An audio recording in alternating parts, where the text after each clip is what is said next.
Good morning, everyone, and welcome to. Sorry, today is Thursday, January the 11th, and welcome to part 25. Yes, part 25 of my journey to becoming a voice actor. Pretty exciting stuff. Already done 25 parts of these. There's 25 of these streams. This is pretty cool. Pretty cool.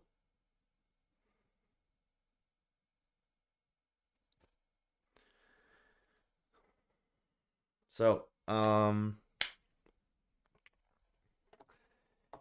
for today, the plan is to continue where we were yesterday. We're doing Armstrong's lines. We're gonna look at the thing I did record for Armstrong and see if I like it or not.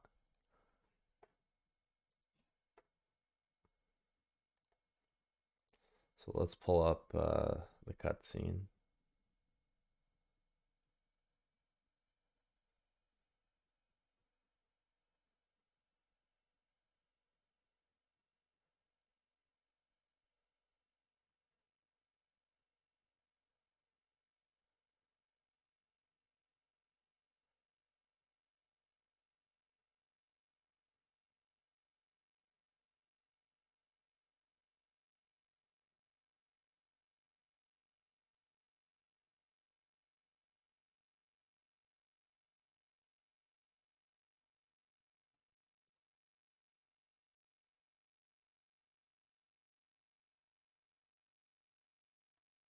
All right.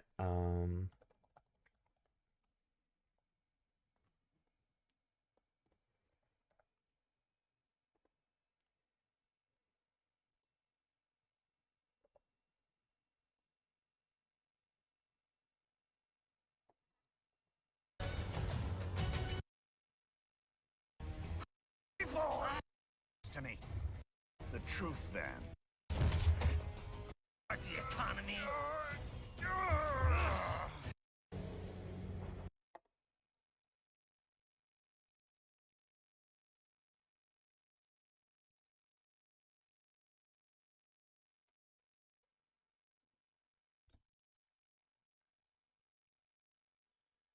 All right, so as always, usually I'll just share the scene here.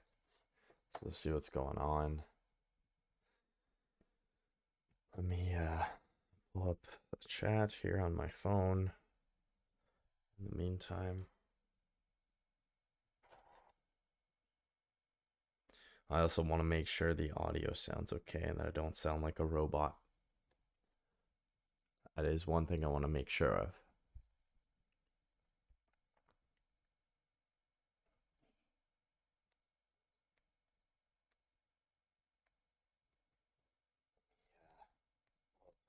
Chat here on my phone.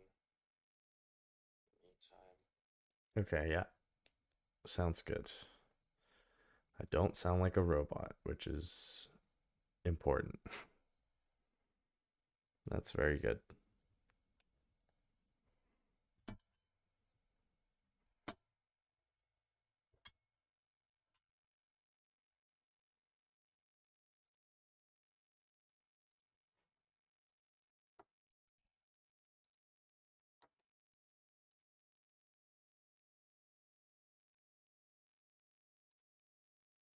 All right. Let's give this scene a watch once again. See what we're working with here.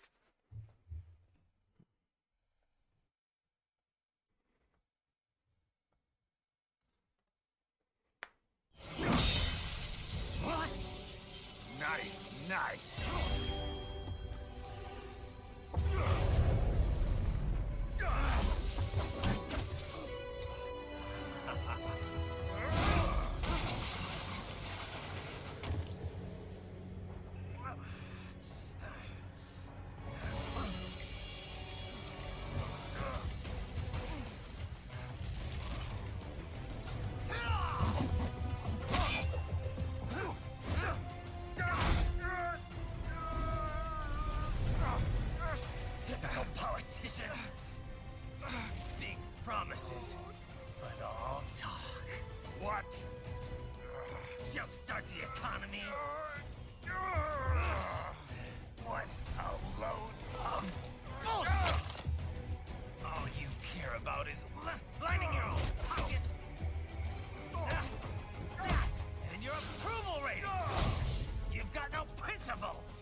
You're just another maggot crawling in the pile. All right, the truth then. You're right about one thing. I do need capital and votes. Wanna know why? I have a dream. What? That one day, every person in this nation will control their own destiny. A land of the truly free, damn it. A nation of action, not words, ruled by strength, not committee. Where the law changes to suit the individual. Not the other way around. Where power and justice are back where they belong. In the hands of the people.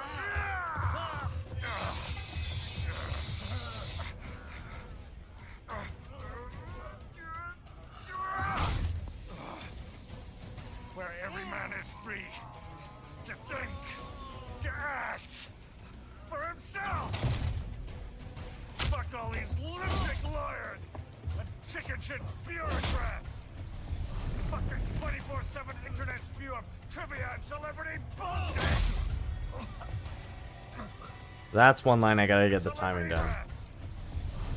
Big 24/7 internet spew of trivia and celebrity bullshit. Fuck this 24/7 shit bureaucrats. Fuck this 24/7 internet spew of trivia and celebrity bullshit.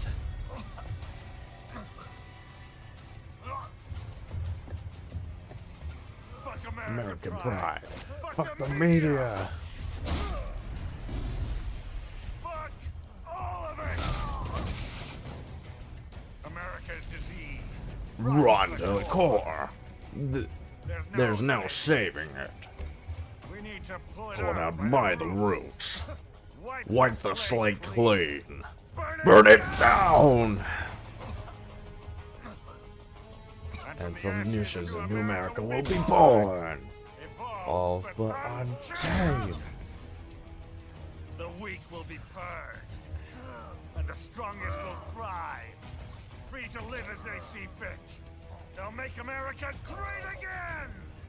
What the hell are you talking about? You still don't get it. I'm using war as a business to get elected! So I can end war as a business. In my new America, people will die and kill for what they believe.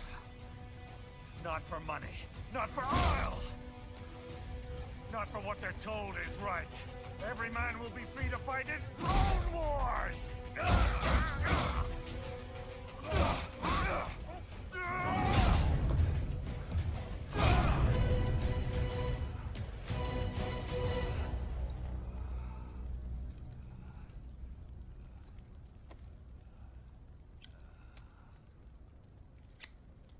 Approval rating! Politician! Alright, so let's practice.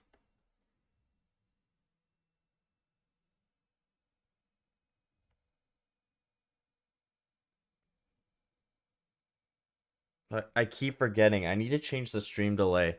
I think it's like something ridiculously long. I think it's like 15 or 20 seconds. So I'm sorry about that in advance. Actually, maybe it's not that long.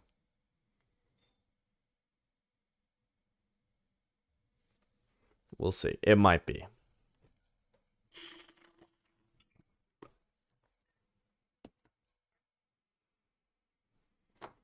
All right, let's I mean, we can listen to the one we did the other day. Knife.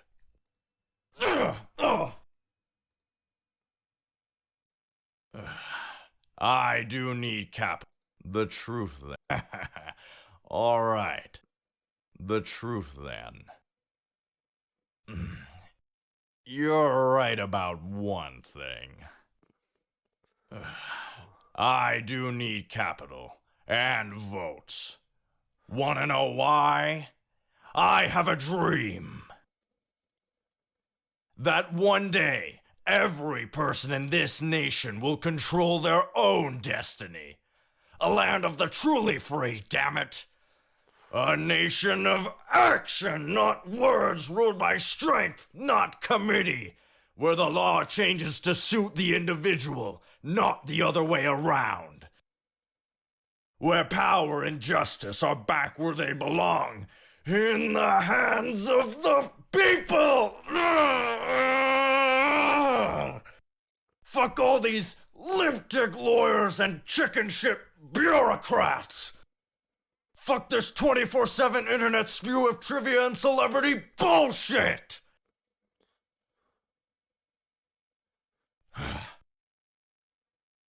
Fuck American pride! Fuck the media! Ugh. Fuck all of it! America is diseased, rotten to the core. There's no saving it. We need to pull it out by the roots. Wipe the slate clean. Burn it down! And from the ashes a new America will be born! Evolved but untamed! The weak will be purged, and the strongest will thrive. Free to live as they see fit. They'll make America great again!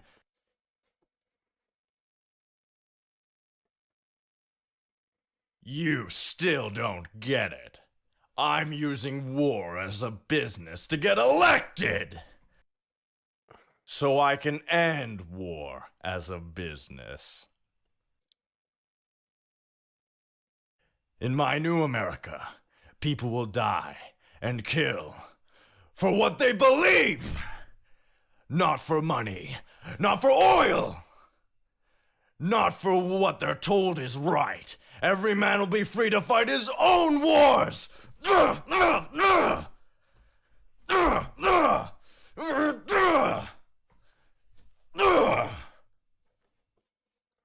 Okay.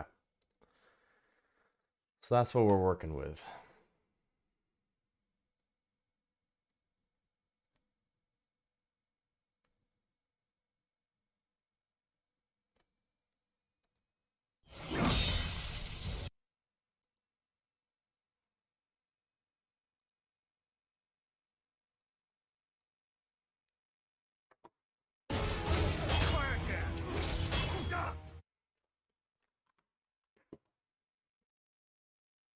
Nice knife.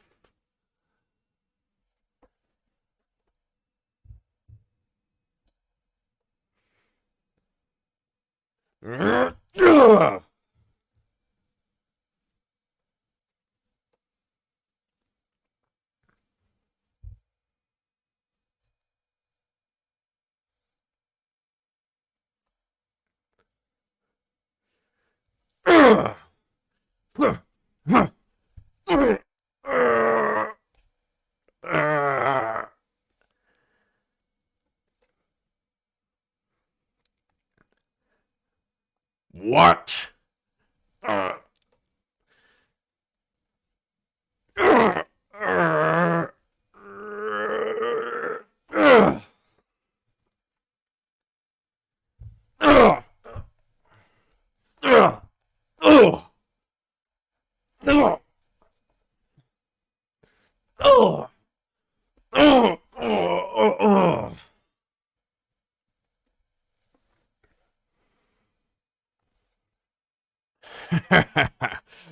All right. The truth, then. You are right about one thing. I do need capital and votes. Wanna know why? I have a dream that one day every person in this nation will control their own destiny. A land of the truly free, damn it! A nation of action, not words ruled by strength, not committee, where the law changes to suit the individual, not the other way around. Where power and justice are back where they belong, in the hands of the people!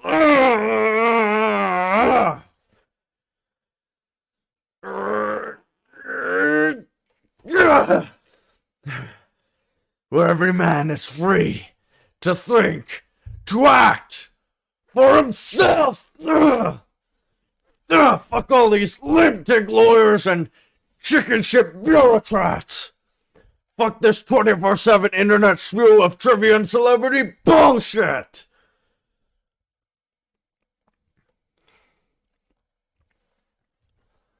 Fuck American pride! Fuck the media! Fuck all of it! America is diseased, rotten to the core. There's no saving it. We need to pull it out by the roots. Wipe the slate clean. Burn it down! And from the ashes, a new America will be born! Evolved but untamed! The weak will be purged, and the strongest will thrive. Free to live as they see fit. They'll make America great again! Let's try that again. And no. Tamed. The weak will be purged, and the strongest will thrive. Free to live as they see fit. They'll make America purged, and the strongest will thrive. Free to live as they see fit. It'll make America great again!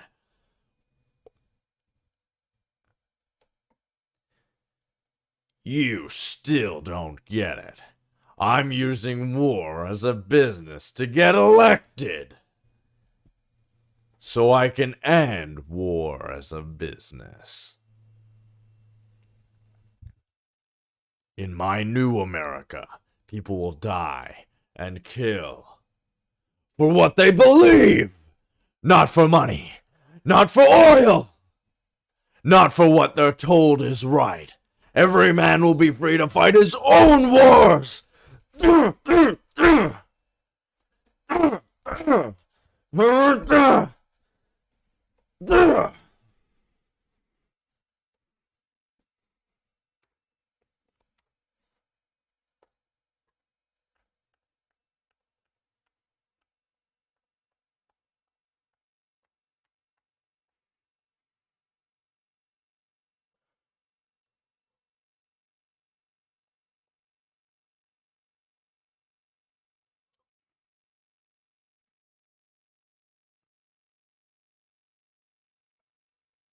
This is probably one of my biggest projects yet, actually.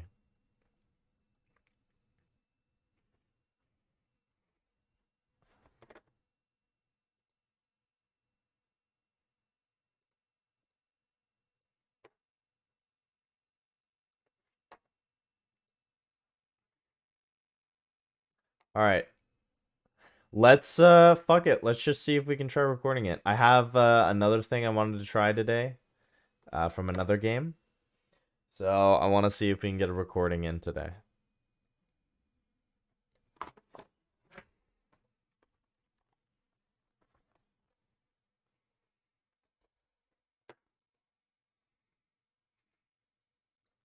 Testing, testing. 1, 2, 3, 1, 2, 3. Testing. Testing, testing. 1, 2, 3, 1, 2, 3. Testing.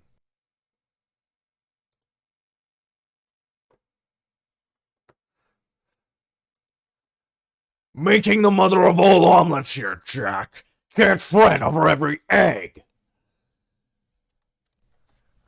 Making the mother of all omelets here, Jack. Can't fret over every egg.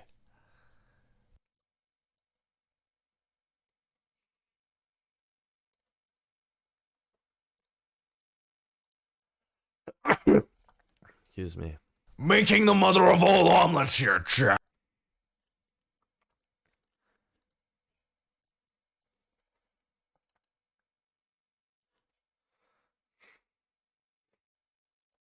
Nice knife. Nice knife. Nice knife.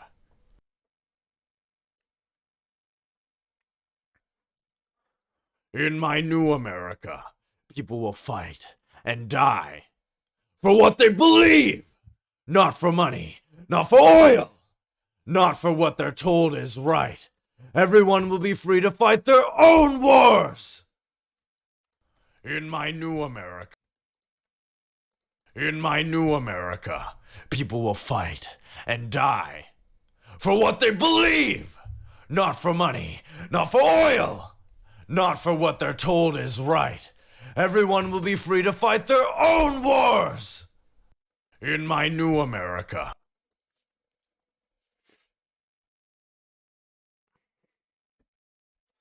All right, let's give it a shot.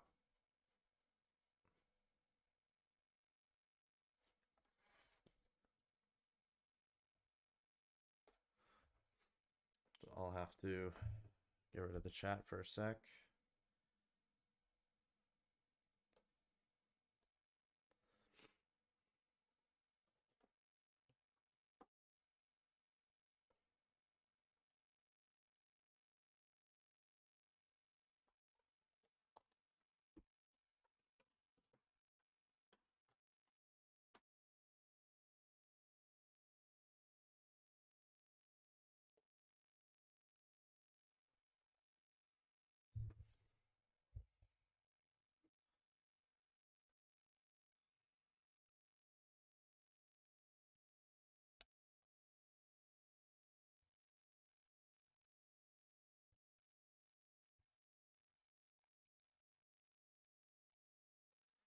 All right.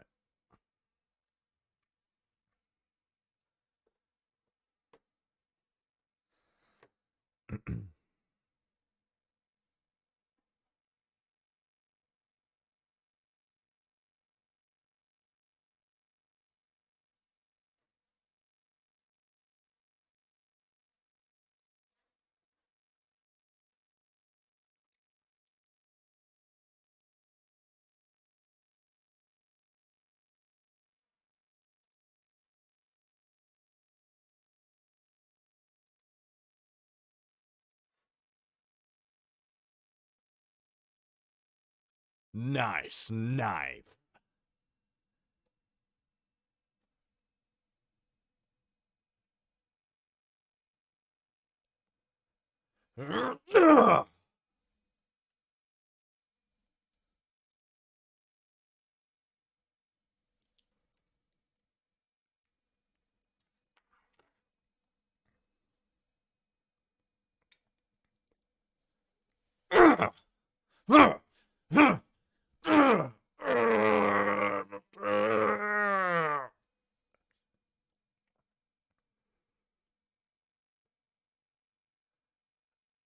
What?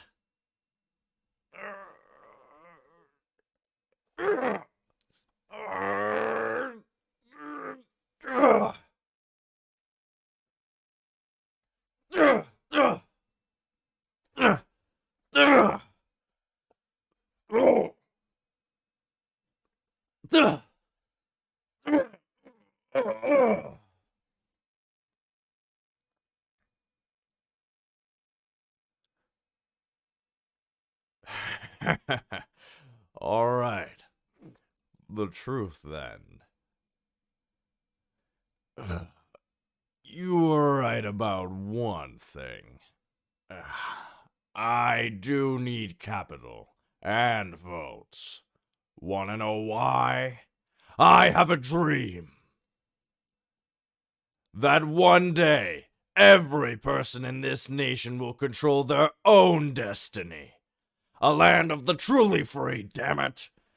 A nation of action, not words ruled by strength, not committee.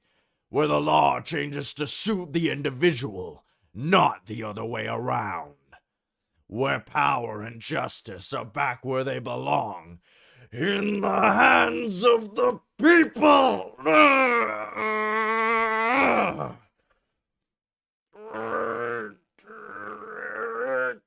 Ugh!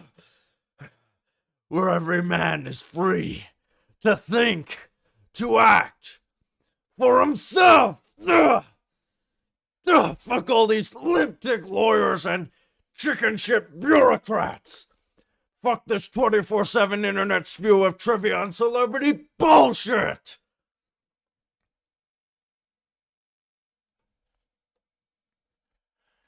Fuck American pride. Fuck the media. Fuck all of it. America is diseased, rotten to the core. There's no saving it. We need to pull it out by the roots. Wipe the slate clean. Burn it down! And from the ashes, a new America will be born! Evolved but untamed! The weak will be purged, and the strongest will thrive. Free to live as they see fit. They'll make America great again! What the hell are you talking about? You still don't get it. I'm using war as a business to get elected. So I can end war as a business. In my new America, people will die and kill for what they believe. Not for money. Not for oil. Not for what they're told is right. Every man will be free to fight his own wars. I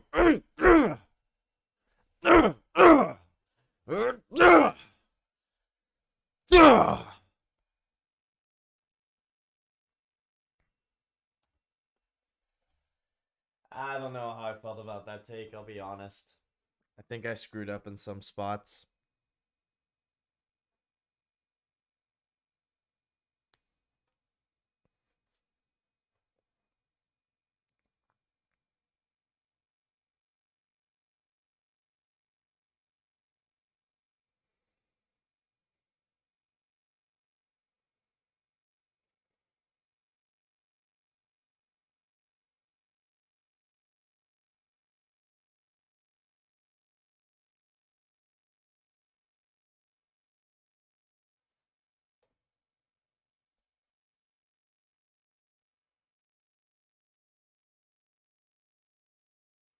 Yeah.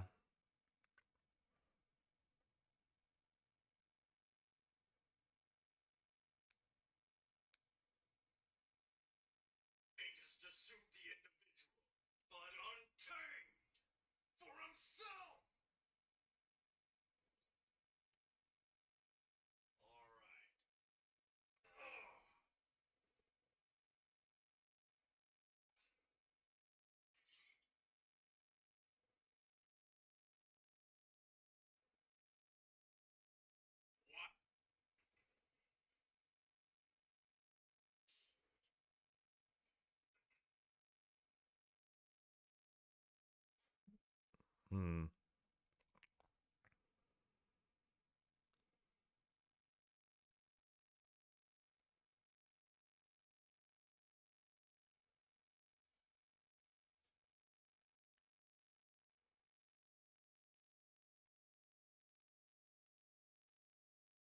Okay. Yeah. I don't know how I feel about that one. We'll listen to it a little bit. But I don't think that one turned out the way I wanted it to.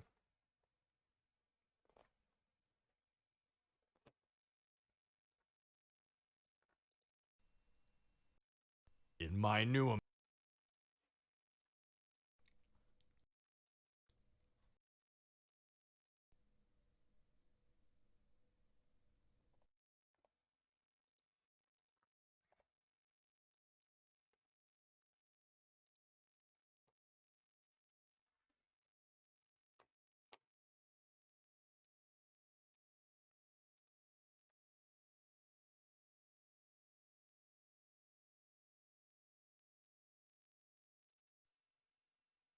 nice knife.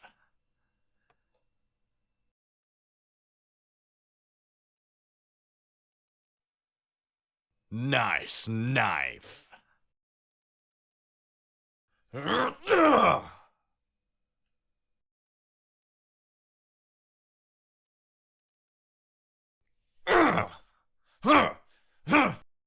What?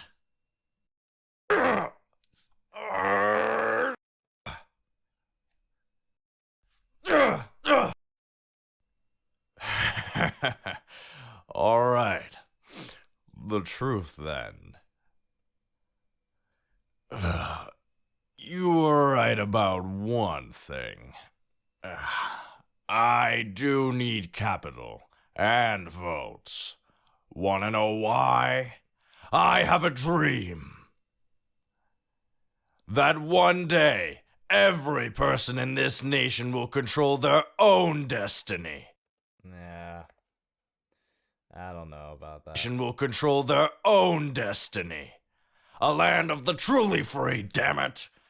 A nation of action, not words ruled by strength, not committee. Where the law changes to suit the individual, not the other way around. Where power and justice are back where they belong, in the hands of the people.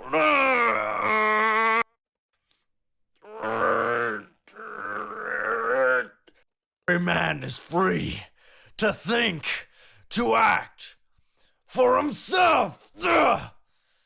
Fuck all these lipstick lawyers and chicken shit bureaucrats.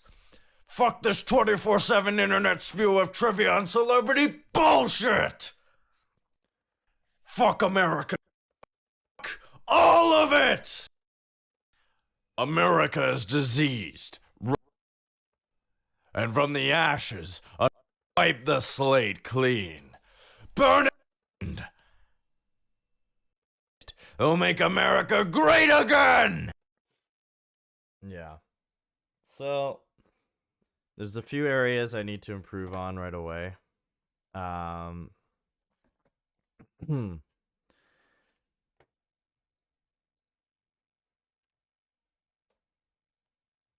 Main one being where he's saying, make America great again.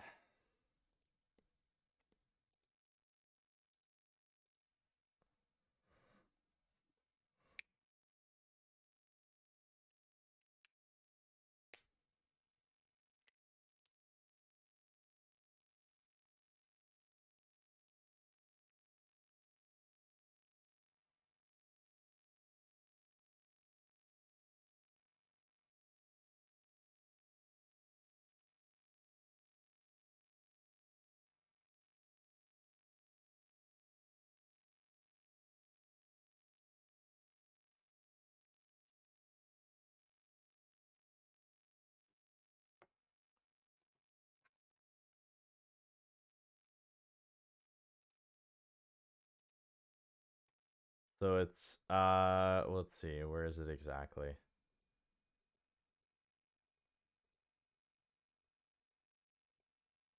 Yeah, this part. I need to get better at this part here.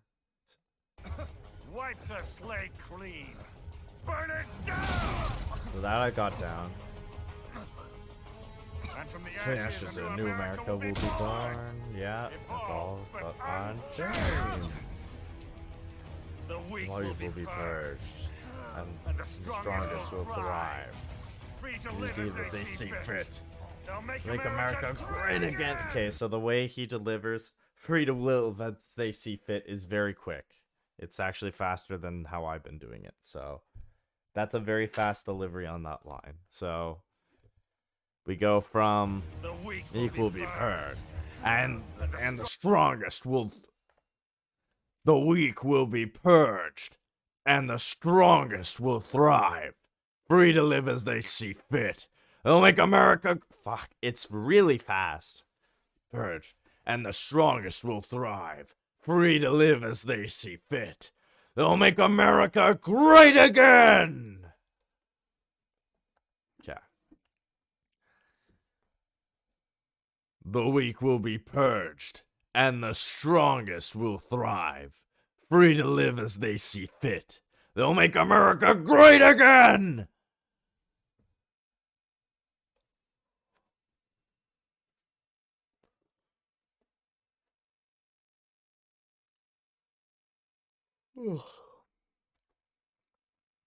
So I can end war as a business. In my new America, people will die and kill for what they believe. Not for money, not for oil, not for what they're told is right. Every man will be free to fight his own wars!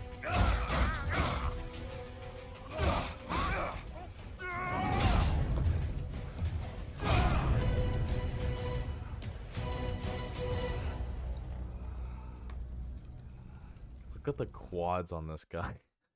Like, holy shit. This guy has the most insane quads. Nanomachines, son. They harden in response to physical trauma. You can't hurt me, Jack.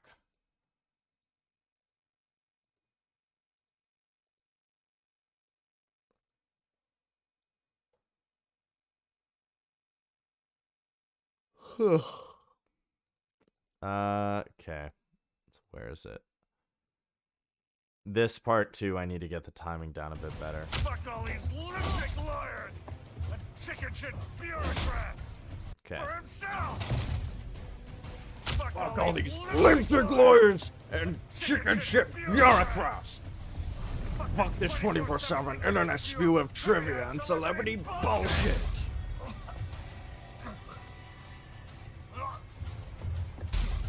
Fuck lunatic lawyers! Fuck all these lipstick lawyers and chicken shit bureaucrats. Fuck this 24/7 internet spew of trivia and celebrity bullshit.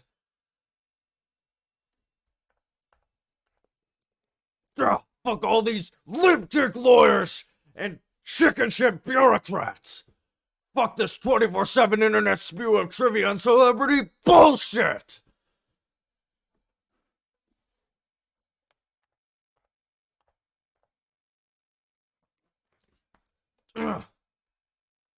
Fuck all these lipstick lawyers and chicken shit bureaucrats. Fuck this 24/7 internet spew of trivia and celebrity bullshit.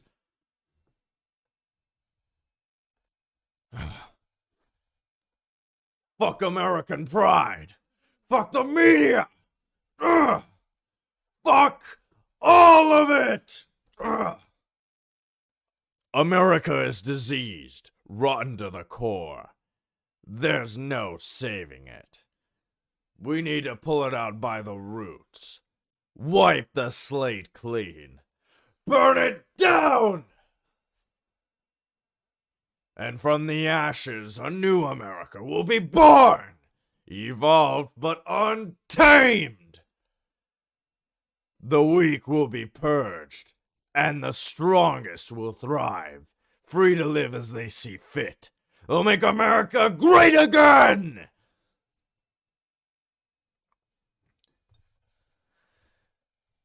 You still don't get it. I'm using war as a business to get elected. So I can end war as a business. For my new America, people will die and kill for what they believe. Not for money. Not for oil. Hold on.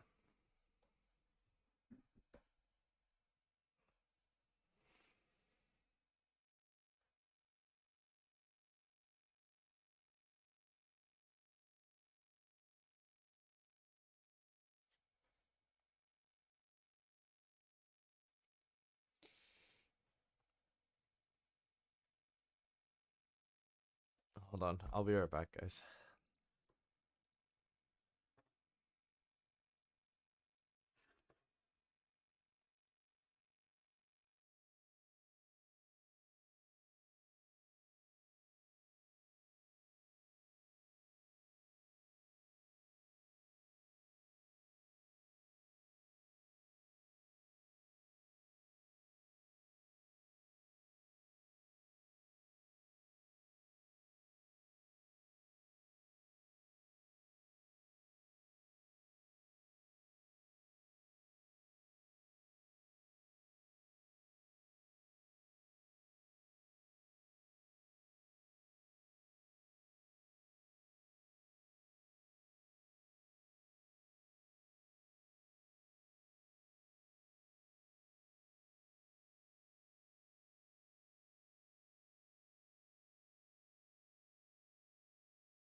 All right. Go for a little bit. A little more, and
sorry, just making sure of something.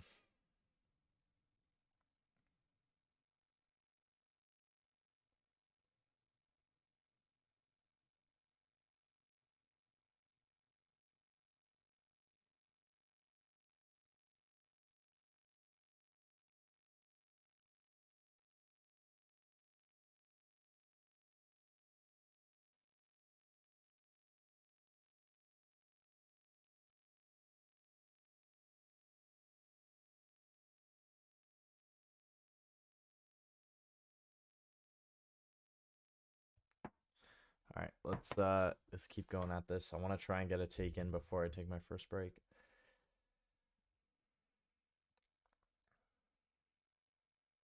All right, we'll try recording again. Hopefully I can get it this time.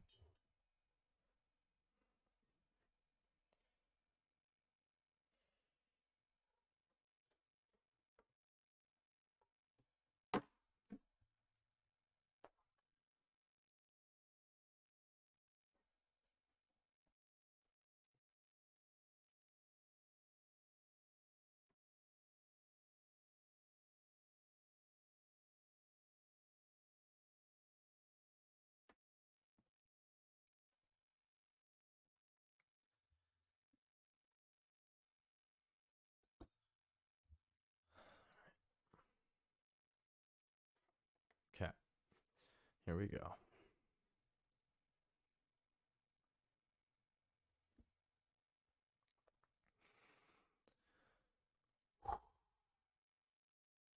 Jack. Well, if it isn't Saucy Jack.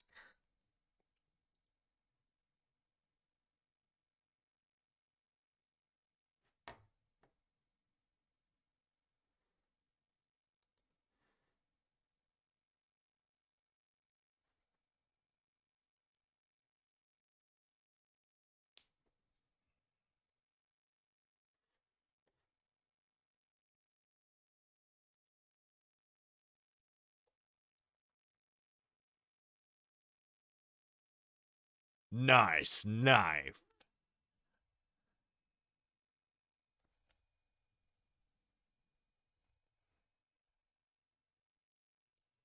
Ugh. Ugh.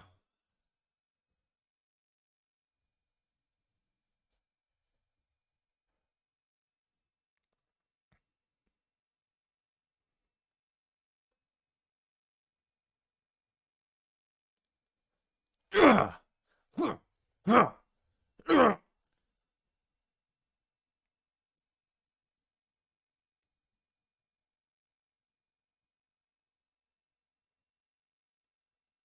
What? Ugh. Ugh. Ugh. Ugh. Ugh. Ugh. Ugh.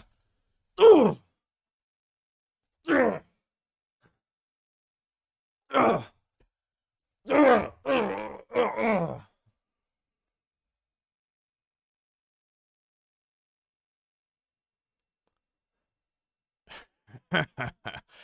All right. The truth, then.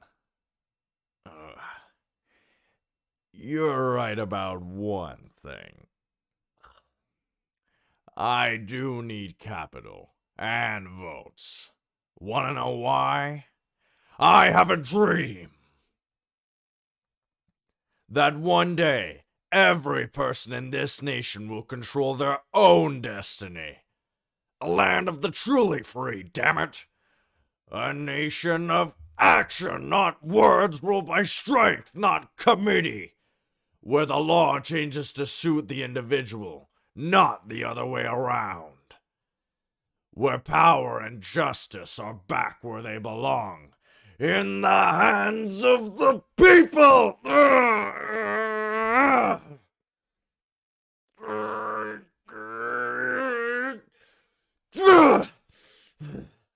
Where every man is free to think, to act for himself!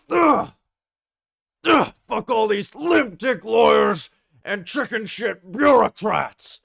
Fuck this 24/7 internet spew of trivia and celebrity bullshit!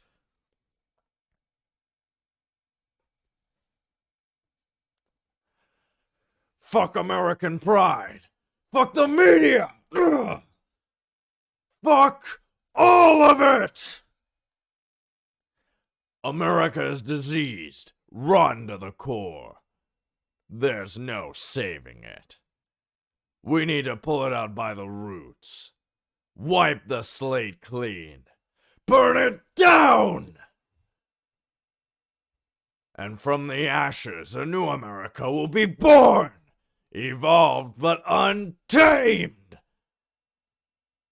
The weak will be purged, and the strongest will thrive. Free to live as they see fit. They'll make America great again!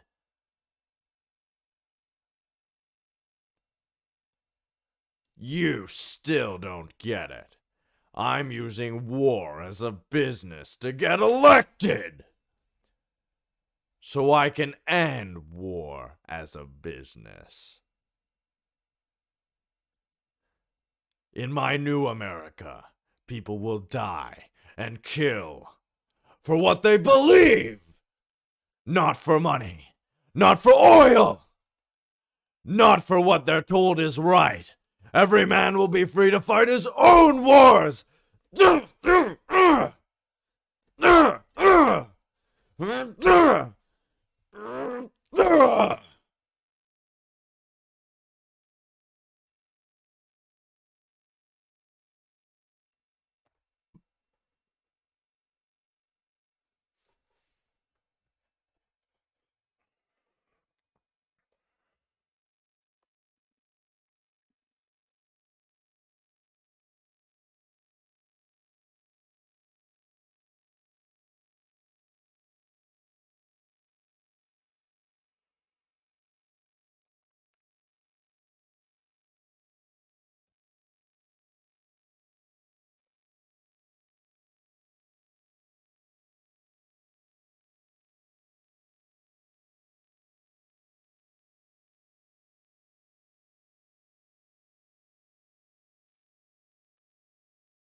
Alright, well, we'll see if the video got it properly.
I do need capital and votes. Wanna know why? I have a dream.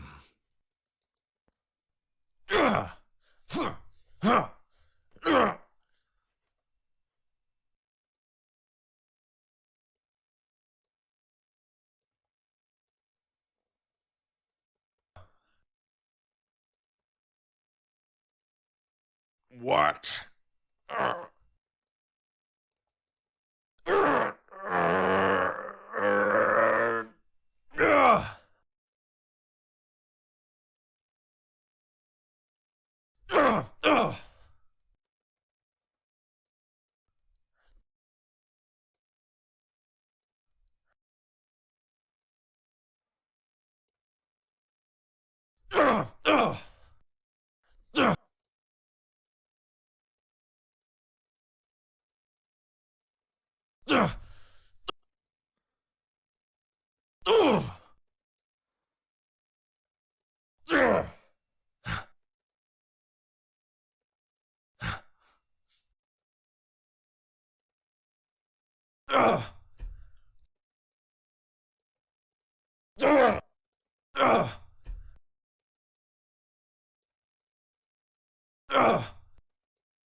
All right. The truth then.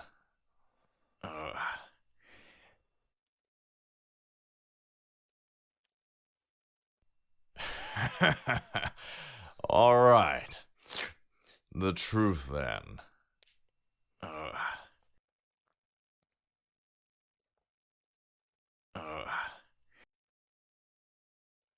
You're right about one thing.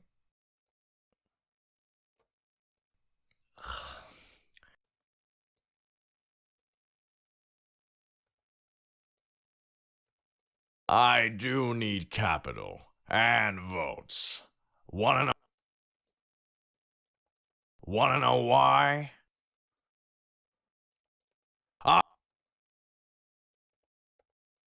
I have a dream. Wanna know why? I have a dream. Dream. That one day, every person in this nation will control their own destiny. A land of the truly free, damn it. A nation of action, not words, ruled by strength, not committee. Where the law changes to suit the individual, not the other way around. Where power and justice are back where they belong. In the hands of the people!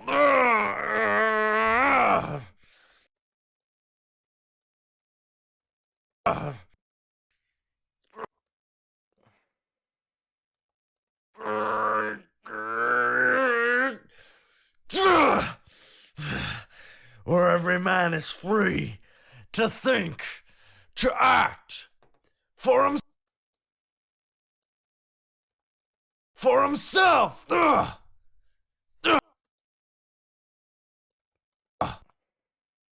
Fuck all these limp dick lawyers and chicken shit bureaucrats.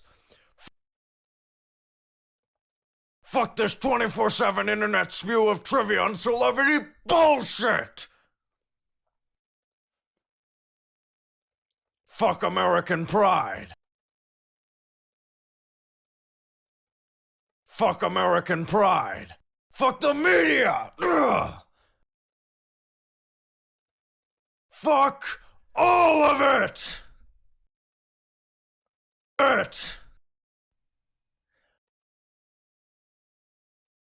America is diseased, run to the core. There's no saving it.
We need to pull it out.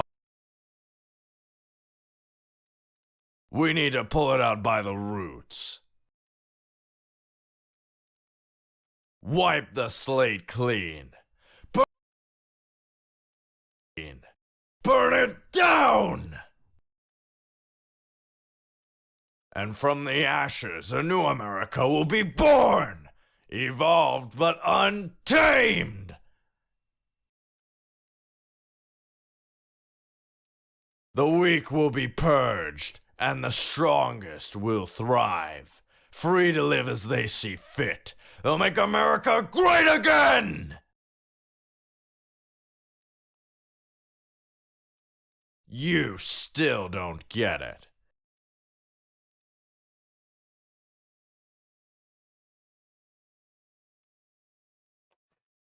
Fuck them all. Hey, you, do the funny voice. Get back to work. Do the funny voices back to work. I'm editing right now. I always fucking forget to switch it to this. I'm editing the audio right now. You still don't get it. I'm using war as a business to get elected! So I can end war as a business. In my new America, people will die and kill for what they believe! Not believe! Not for money, not for oil!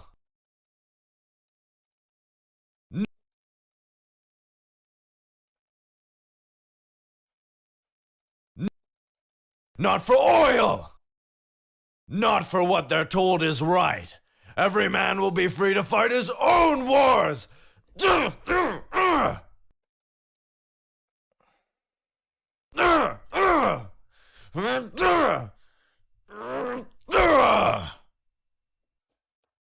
Alright, let's listen to it from the top now.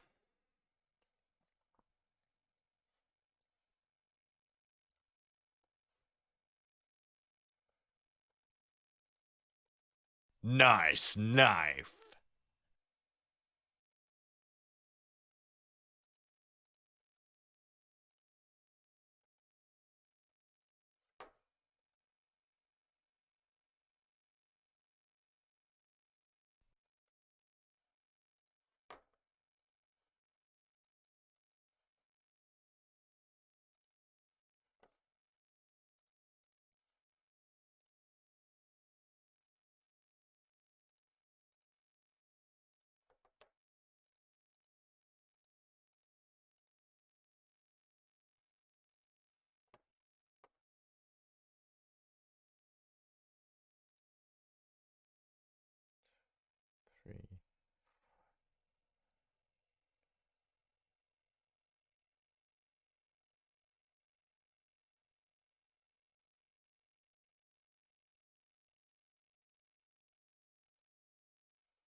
Nice knife.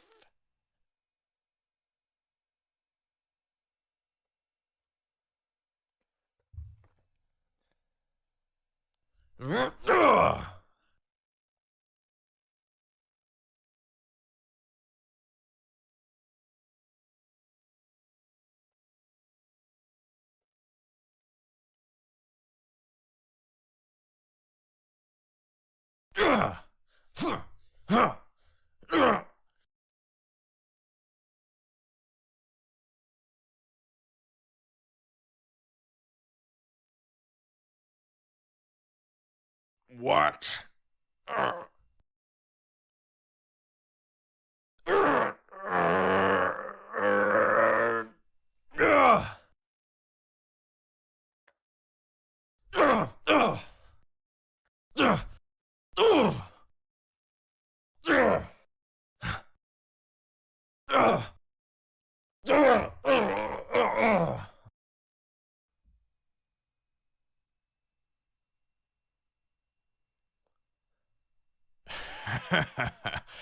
All right. The truth then. You're right about one thing. I do need capital and votes. Wanna know why?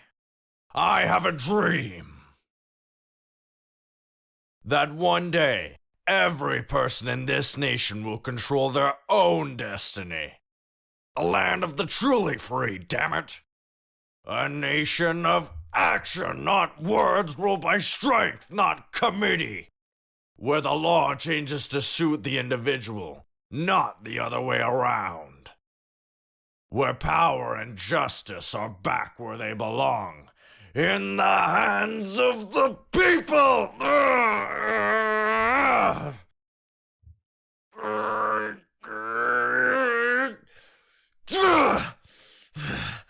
Where every man is free to think, to act for himself. Fuck all these limp dick lawyers and chicken shit bureaucrats. Fuck this 24/7 internet spew of trivia and celebrity bullshit.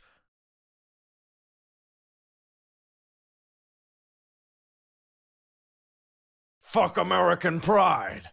Fuck the media. Fuck all of it. America is diseased, run to the core. There's no saving it. We need to pull it out by the roots. Wipe the slate clean. Burn it down! And from the ashes, a new America will be born, evolved but untamed. The weak will be purged, and the strongest will thrive, free to live as they see fit. They'll make America great again!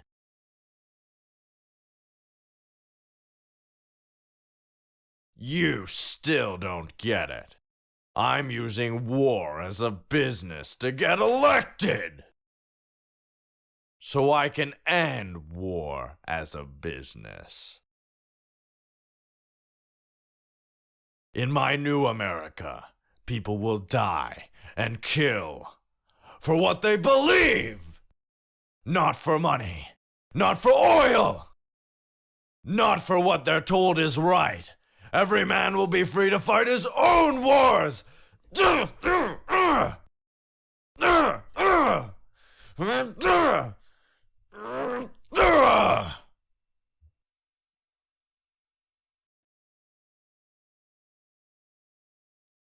bad.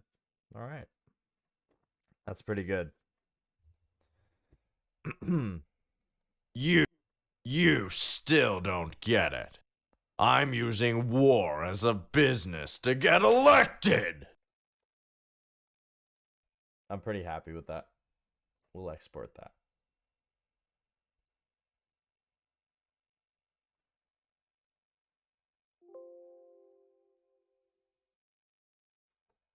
We'll just make sure to export it properly.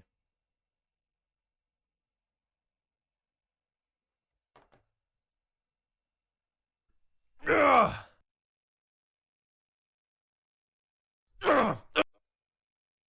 You're right about one thing. I do need capital and votes. Wanna know why? I have a dream that one day every person in this nation will control their own destiny. A land of the truly free, damn it! A nation of action, not words, ruled by strength, not committee.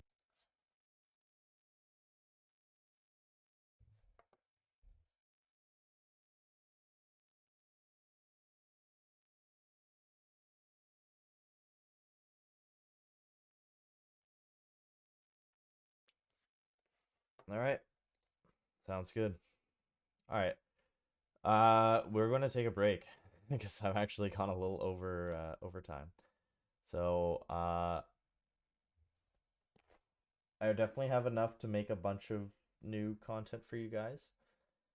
For sure, especially from this scene alone, I've got lots of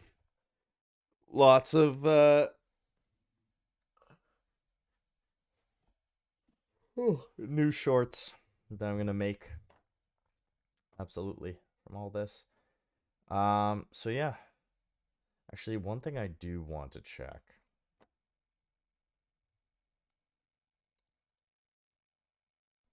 What? Gone to shit. Okay. That's fine.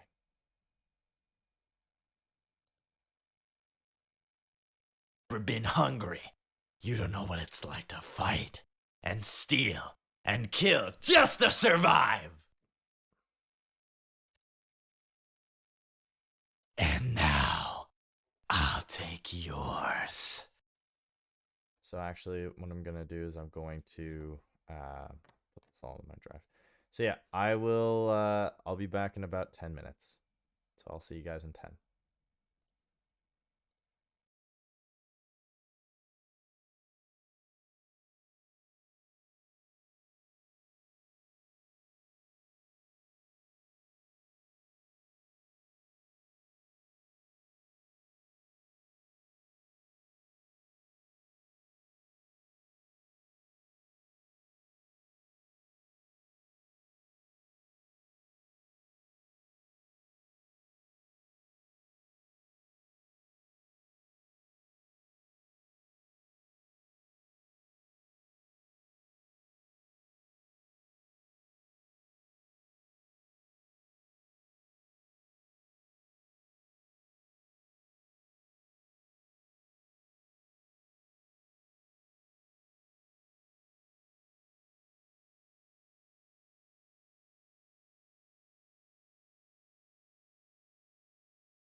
Okay, and we are back.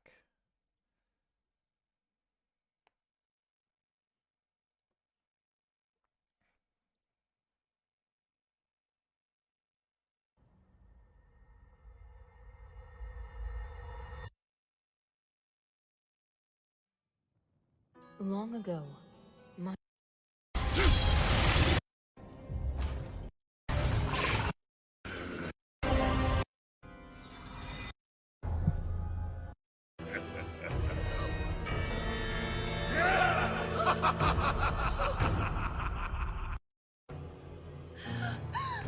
Your Majesty!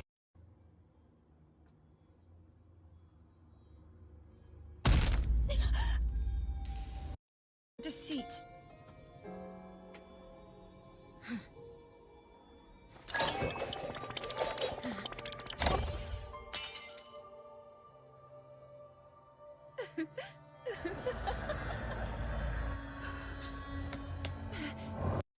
Rested. Majesty has certainly risen above. During was born to the of it faithfully. Half of the Garuda.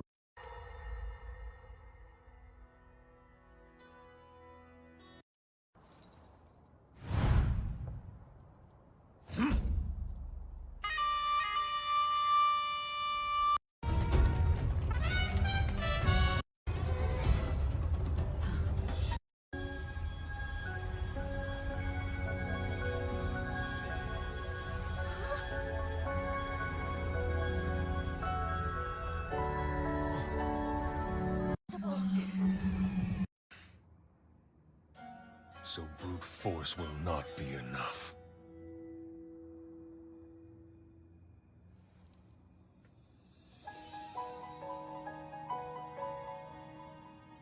The secret stone of the Zonai. How interesting.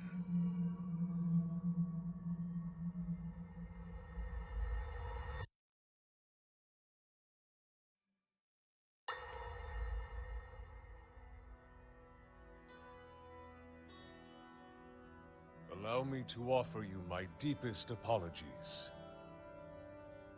On behalf of the Gerudo, for taking so long to accept your repeated invitations.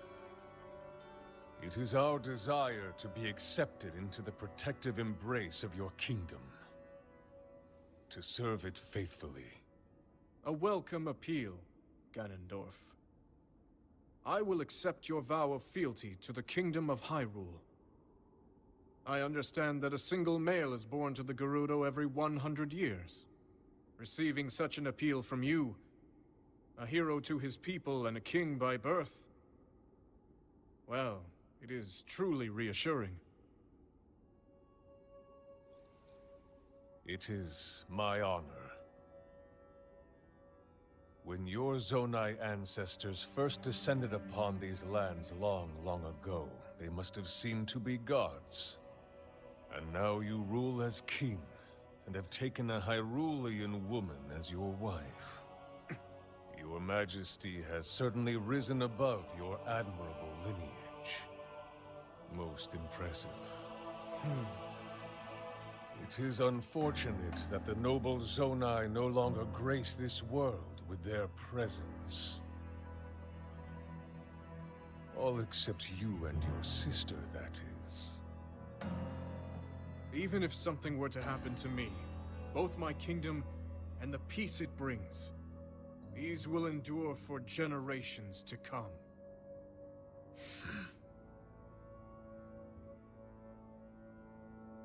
Your actions today are appreciated, Ganondorf. I look forward to your future endeavors. You may leave. Your Majesty.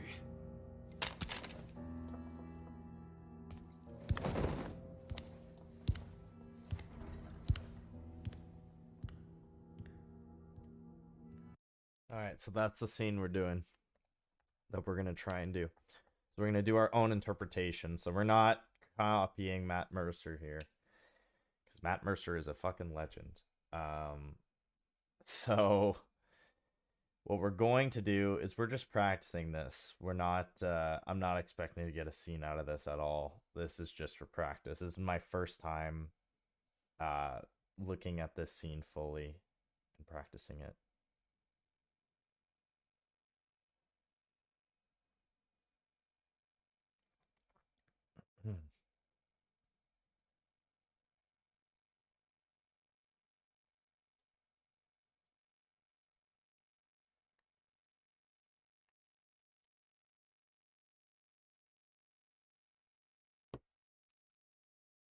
Alright. So let's just practice it. This world with their presence. All is So my long, own long take ago. on To Ganondorf. the kingdom of On behalf of the Gerudo. On behalf of the Gerudo.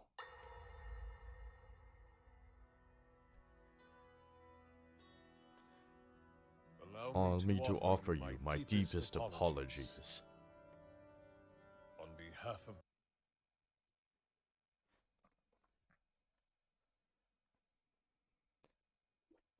Allow me to offer you my deepest apologies.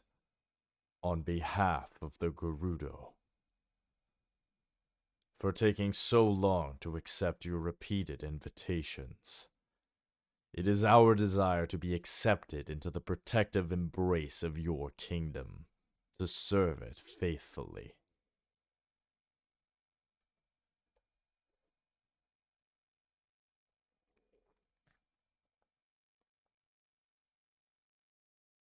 A welcome appeal, Ganondorf.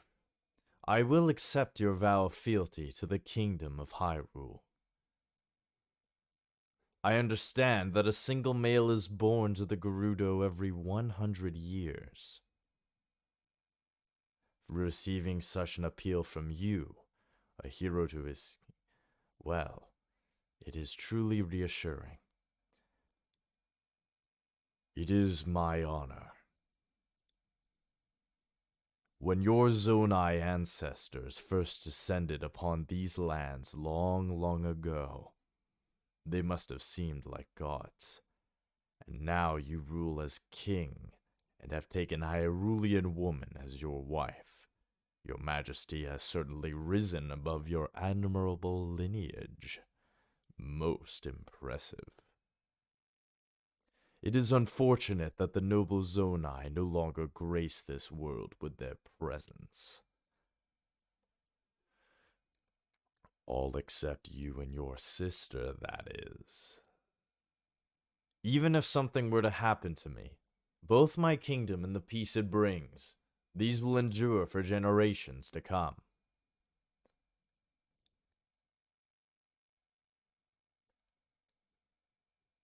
Your actions today are appreciated, Ganondorf. I look forward to your future endeavors. You may leave. Your Majesty.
even if some no longer long, long ago. They apologies. Enough.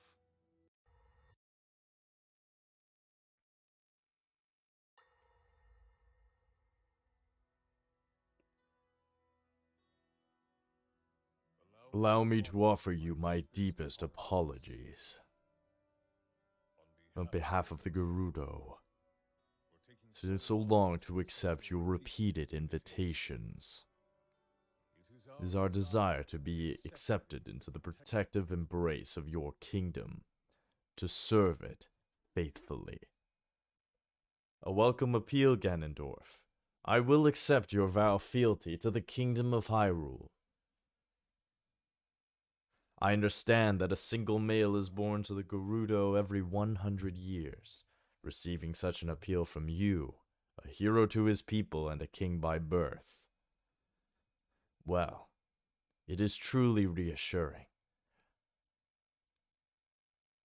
It is my honor. When your Zonai ancestors first descended upon these lands long, long ago, they must have seemed to be gods.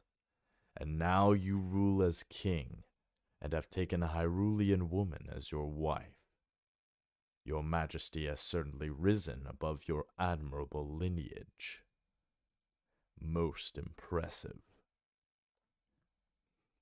It is unfortunate that the noble Zonai no longer grace this world with their presence. All except you and your sister, that is. Even if something were to happen to me.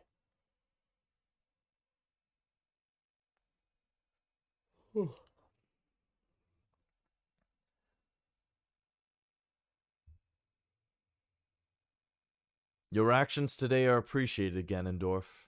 I look forward to your future endeavors. You may leave. Your Majesty.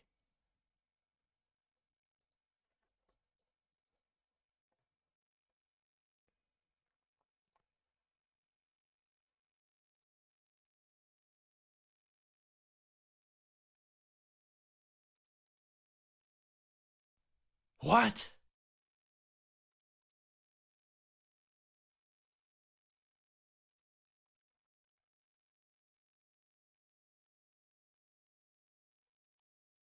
Hey, what's going on, Eddie? Forgot you were live. I saw you were live at like 8:50 and then forgot. No worries. All good, man. Yeah. I actually started on time this time. Somehow. Ah! Well.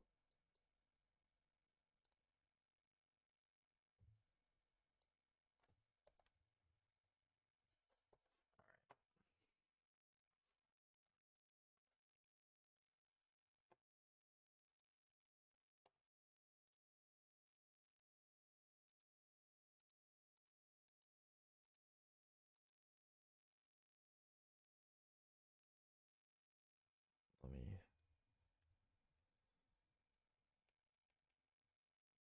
There we go. Grinding, yes, sir. Always. Always on the grind.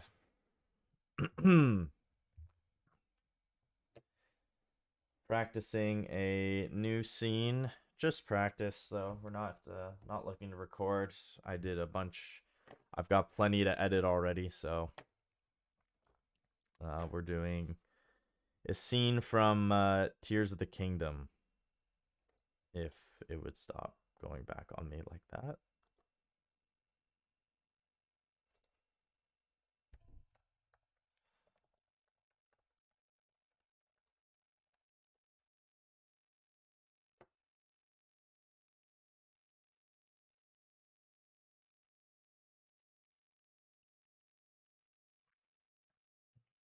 Let's see here. So it's this scene here that I'm trying to do.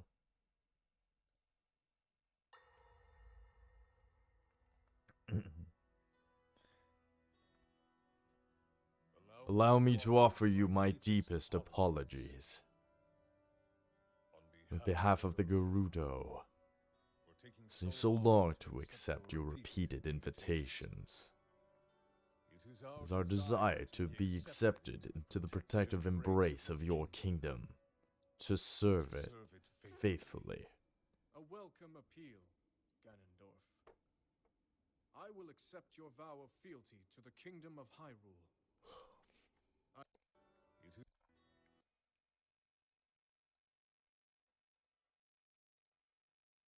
We'll try and record a little bit, see how it sounds.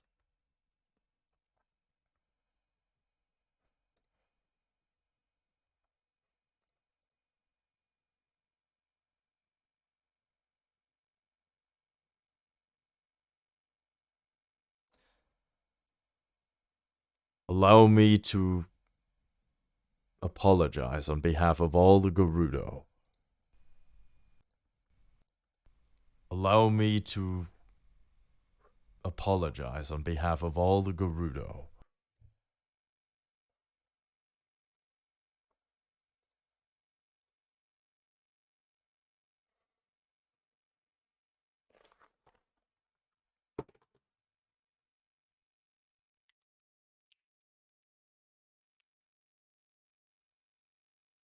Allow me to offer you my deepest apologies on behalf of the Gerudo for taking so long to accept your repeated invitations. It is our desire to be accepted into the protective embrace of your kingdom, to serve it faithfully. A welcome appeal, Ganondorf. I will accept your vow of fealty to the kingdom of Hyrule. I understand that a single male is born to the Gerudo every 100 years. Receiving such an appeal from you, a hero to his people, and a king by birth, well, it is truly reassuring. It is my honor. When your Zonai ancestors first descended upon these lands long, long ago, they must have seemed to be gods. And now you rule as king, and have taken a Hyrulean woman as your wife. Your Majesty has certainly risen above your admirable lineage. Most impressive. It is unfortunate that the noble Zonai no longer grace this world with their presence. All except you and your sister, that is. Even if something were to happen to me, both my kingdom and the peace it brings, these will endure for generations to come.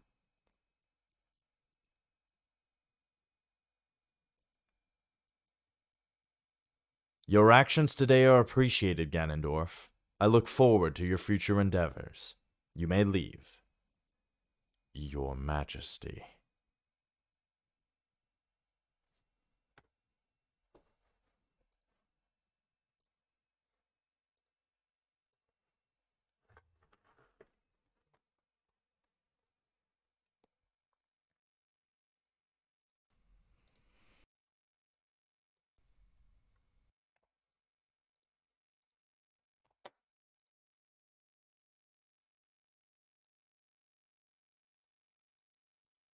Allow me to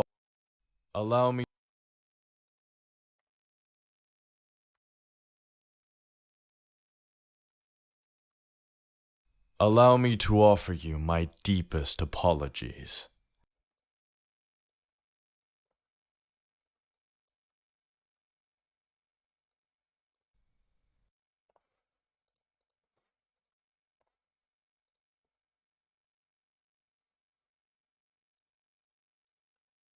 Allow me to offer you my deepest apologies on behalf of the Gerudo for taking so long to accept your repeated invitations. It is our desire to be accepted into the protective embrace of your kingdom.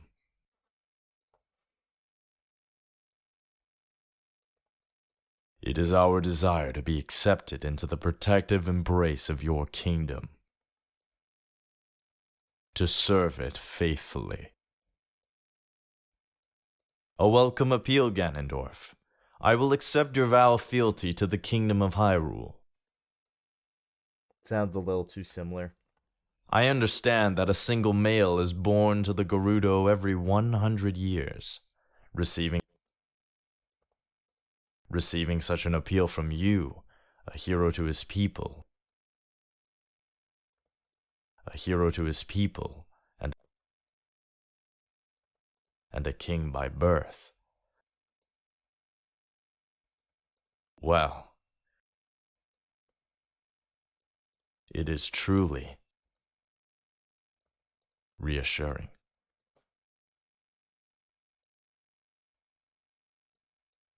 It is my honor.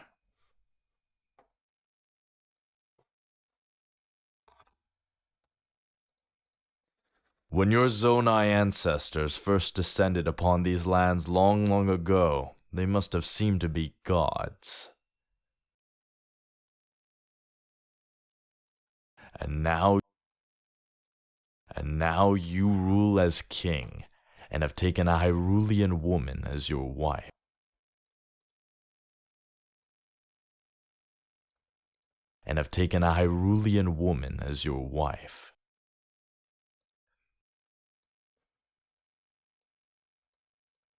Your Majesty has certainly risen above your admirable lineage.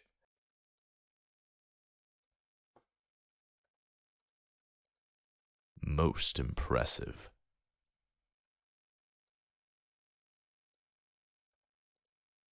It is unfortunate that the noble Zonai no longer grace this world with their presence. It is unfortunate that the noble Zonai no longer grace this world with their presence. All except you and your sister, that is.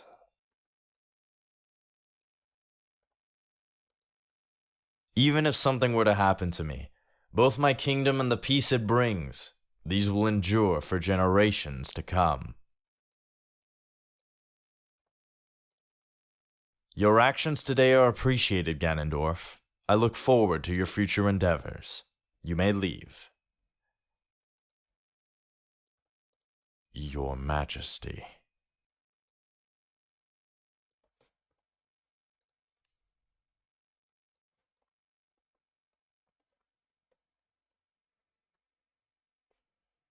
Allow me to offer you my deepest apologies.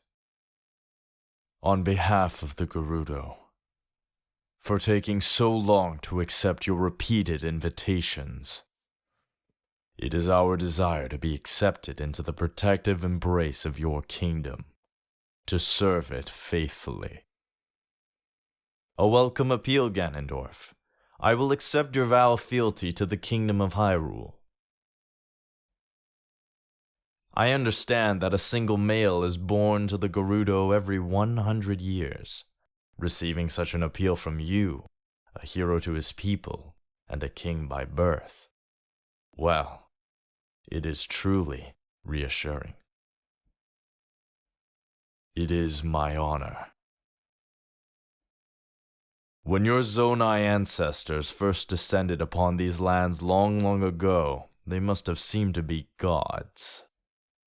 And now you rule as king, and have taken a Hyrulean woman as your wife. Your Majesty has certainly risen above your admirable lineage. Most impressive. It is unfortunate that the noble Zonai no longer grace this world with their presence. All except you and your sister, that is. Excuse me. Even if something were to happen to me, both my kingdom and the peace it brings, these will endure for generations to come.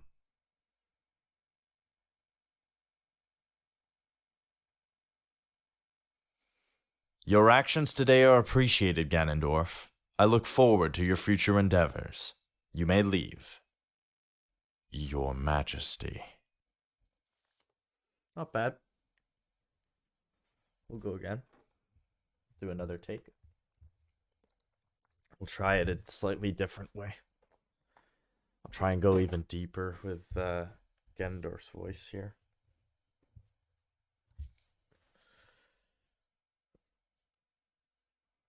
Oh.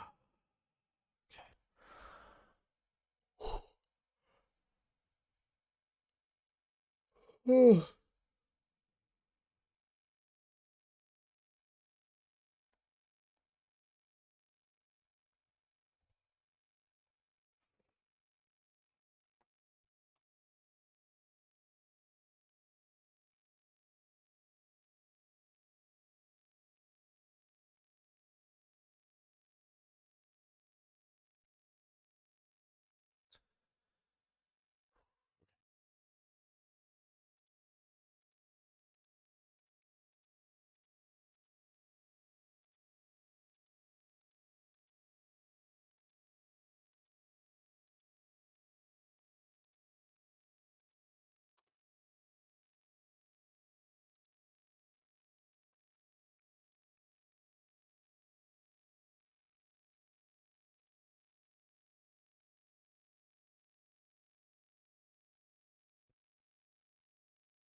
Allow me to offer you my deepest apologies on behalf of the Gerudo for taking so long to accept your repeated invitations.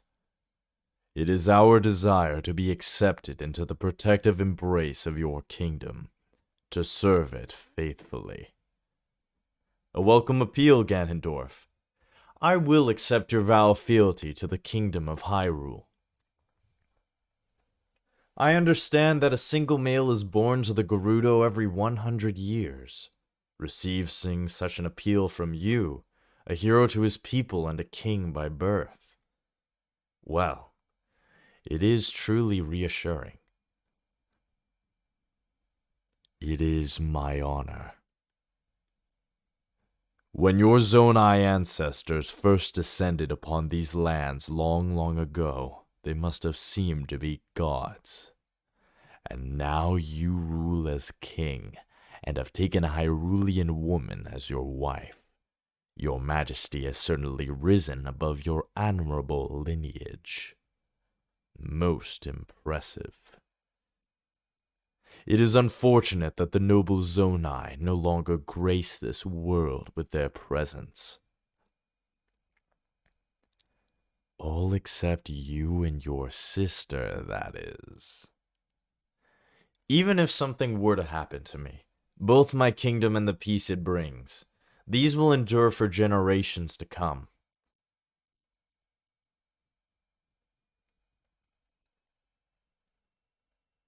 Your actions today are appreciated, Ganondorf. I look forward to your future endeavors. You may leave. Your Majesty.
Allow me to offer you my deepest apologies.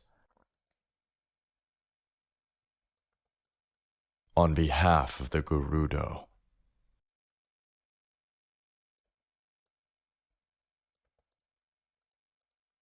For taking so long to accept your repeated invitations. It is our desire to be accepted into the So work won't stop emailing. Eddie, please, we need help. How do I make a post on Instagram? How do I upload a photo? What do I do? Oh my god. It is our desire to be accepted into the protective embrace of your kingdom. To serve it faithfully. A welcome appeal, Ganondorf. I will accept your vow of fealty to the kingdom of Hyrule. I understand that a single male is born to the Gerudo every 100 years. Receiving such an appeal from you, I'm trying to do shit for CCSG 2. Oh, yeah. Great. Yeah, so while you're getting the emails, you're trying to focus on that. That's not fun. That's right, you're vice president. 100 years. It's pretty crazy. Receiving such an appeal from you.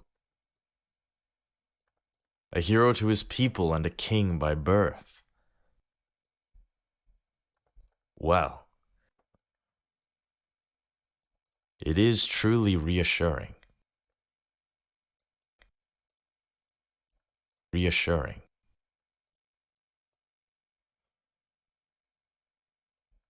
It is my honor.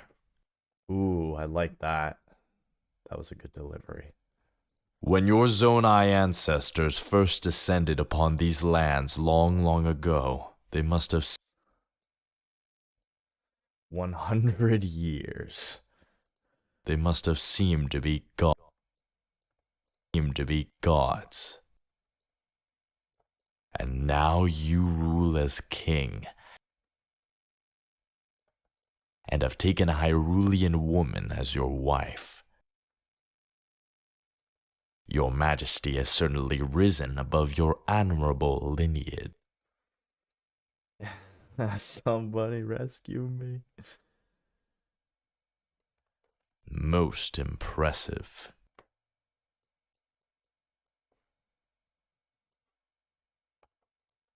It is unfortunate that the noble Zonai no longer grace this world with their presence. All except you and your sister, that is.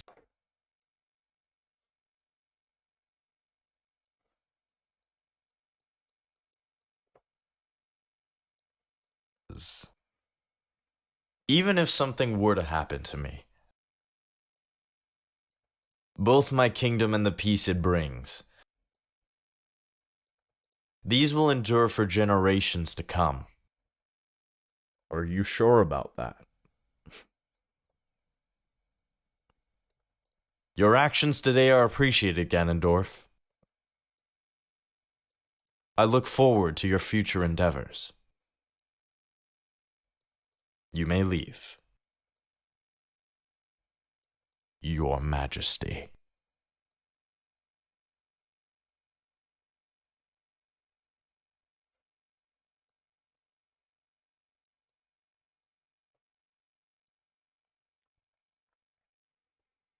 Alright, let's listen to that from the top.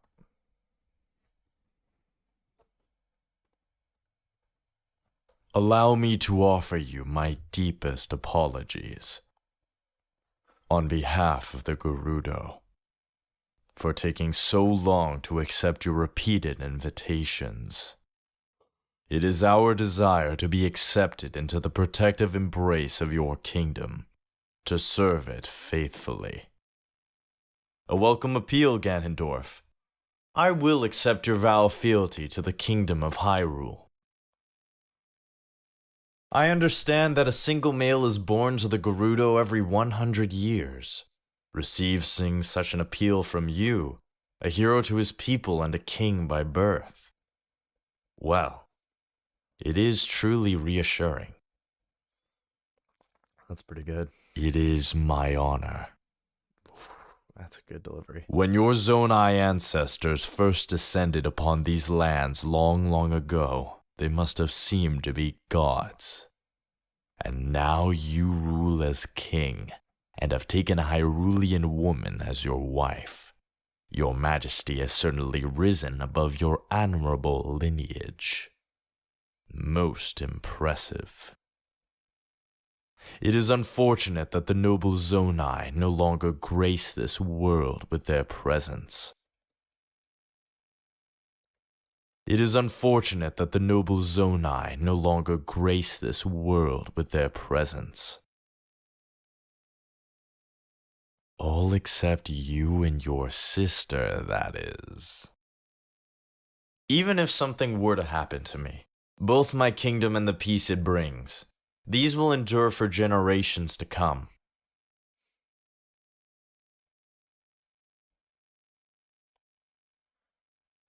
Your actions today are appreciated, Ganondorf. I look forward to your future endeavors. You may leave. Your Majesty. Alright, that's good. That's actually pretty good. I think this is definitely a scene I'll do. Easily. For sure.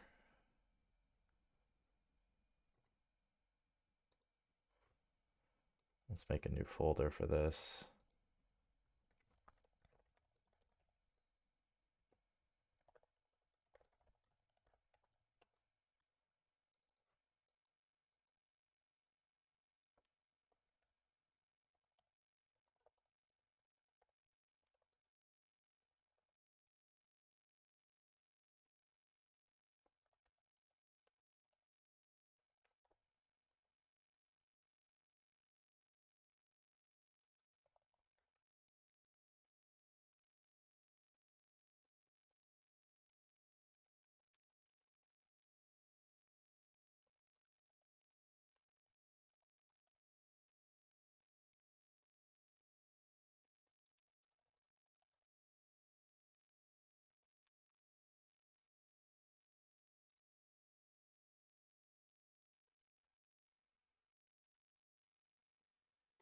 All right.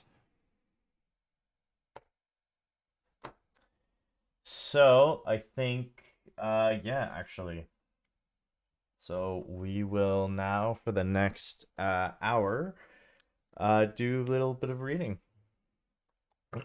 So we're going to, let me just pull this up here. You know what? Let's switch up the scenery a little bit.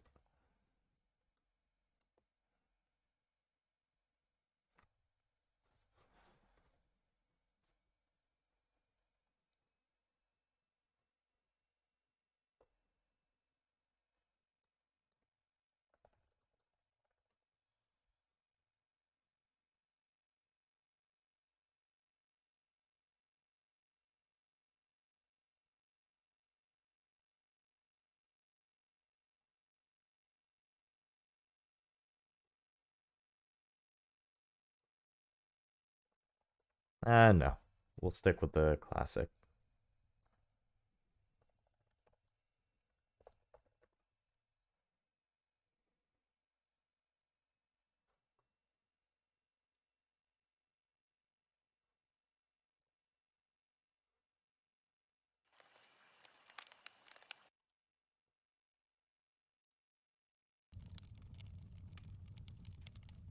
We'll go with the old reliable. Okay. So I'd ask now everybody just to sit back and relax and enjoy as I'll read to you, continue to read to you some more of our book, Mastery by Robert Greene.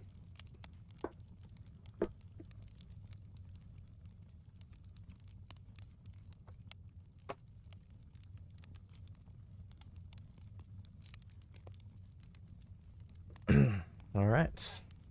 So last where we left off with the book, the author talked about basically how it's important to be able to have the skill developed to read people's body language, to truly understand who they are, and that it's an acquired skill and it takes a long time to do so. We also talked about, before then, we talked about the naive perspective, which is in summary, seeing people through the lens of our emotional needs.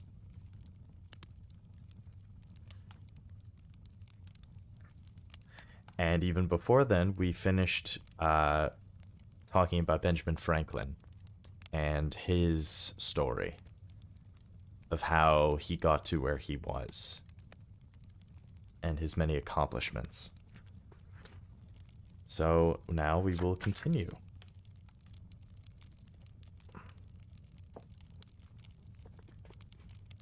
So this is the very end of talking about specific knowledge of reading people. So let's continue.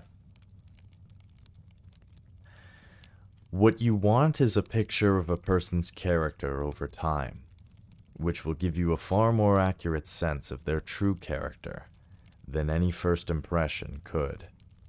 So restrain yourself from the natural tendency to judge right away, and let the passing months reveal more and more about who people are, as you get better at reading them. In the end, your goal is to identify and pierce through to what makes people unique, to understand the character and values that lie at their cores. The more you can fathom about people's pasts and their way of thinking about things, the more deeply you can enter into their spirit. In this way, you will be able to understand their motivations, foresee their actions, and recognize how best to win them to your side. You will no longer be operating in the dark. You will encounter thousands of various individuals in your life, and the ability to see them as they are will prove invaluable. Keep in mind, however, that people are in a state of continual flux. You must not let your ideas about them harden into a set impression. You are continually observing them and bringing your readings of them up to date. General knowledge. The 7 deadly realities. Throughout recorded history, we can detect patterns of human behavior that transcend culture and time, indicating certain universal features that belong to us as a species. Some of these traits are quite positive. For instance, our ability to cooperate with one another in a group, while some of them are negative and can prove destructive. Most of us have these negative qualities: envy, conformism, rigidity, self-obsessiveness, laziness, flightiness, and passive aggression in relatively mild doses. But in a group setting, there will inevitably be people who have one or more of these qualities to a high enough degree that they can become very destructive. We shall call these negative qualities the 7 deadly realities. The problem for us is that people do not like to display these traits publicly because they are seen as ugly and undesirable. They tend to disguise them from view, finally revealing the reality through some action that blindsides and harms us. In our surprise, we tend to react emotionally, increasing the damage, the effects of which we can carry with us the rest of our lives. Through study and observation, we must understand the nature of these 7 deadly realities so that we can detect their presence and avoid triggering them in the first place. Consider the following as essential knowledge in acquiring social intelligence. Envy. It is our nature to constantly compare ourselves to others in terms of money, looks, coolness, intelligence, popularity, or any number of categories. If we are upset that someone we know is more successful than we are, we will naturally experience some envy, but often we will find a way to minimize it because it is an unpleasant emotion. We tell ourselves that the success of another person is a matter of luck, or came through their connections, or that it won't last. But for some people, it goes much deeper than this, usually because of the level of their insecurities. Seething with envy, the only way to discharge it is to find a way to obstruct or sabotage the person who elicited the emotion. If they take such action, they will never say it because of envy. They will never say it is because of envy, but will find some other, more socially acceptable excuse. They often won't even admit their envy to themselves. This makes it a quality very hard to recognize in people. There are, however, a few indications you can look for. People who praise you too much, or who become overly friendly in the first stages of knowing you, are often envious and are getting closer in order to hurt you. You should be wary of such behavior. Also, if you detect unusual levels of insecurity in a person, he or she will certainly be more prone to envy. In general, however, envy is very difficult to discern, and the most prudent course of action is to make sure your own behavior does not inadvertently trigger it. If you have a gift for a certain skill, you should make a point of occasionally displaying some weakness in another area, avoiding the great danger of appearing too perfect, too talented. If you are dealing with insecure types, you can display great interest in their work and even turn to them for advice. You must be careful not to boast of any success, and if necessary, to ascribe it to just good luck on your part. It is always wise to occasionally reveal your own insecurities, which will humanize you in other people's eyes. Self-deprecating humor will work wonders as well. You must be particularly careful to never make people feel stupid in your presence. Intelligence is the most sensitive trigger point for envy. In general, it is by standing out too much that you will spark this ugly emotion, and so it is best to maintain a non-threatening exterior, and to blend in well with the group, at least until you are so successful it no longer matters. Conformism. When people form groups of any type, a kind of organizational mindset inevitably sets in. Although members of the group might trumpet their tolerance and celebration of people's differences, the reality is that those who are markedly different make them feel uncomfortable and insecure, calling the values of the dominant culture into question. This culture will have unwritten standards of correctness that shift with the times we live in. In some environments, physical appearance is important.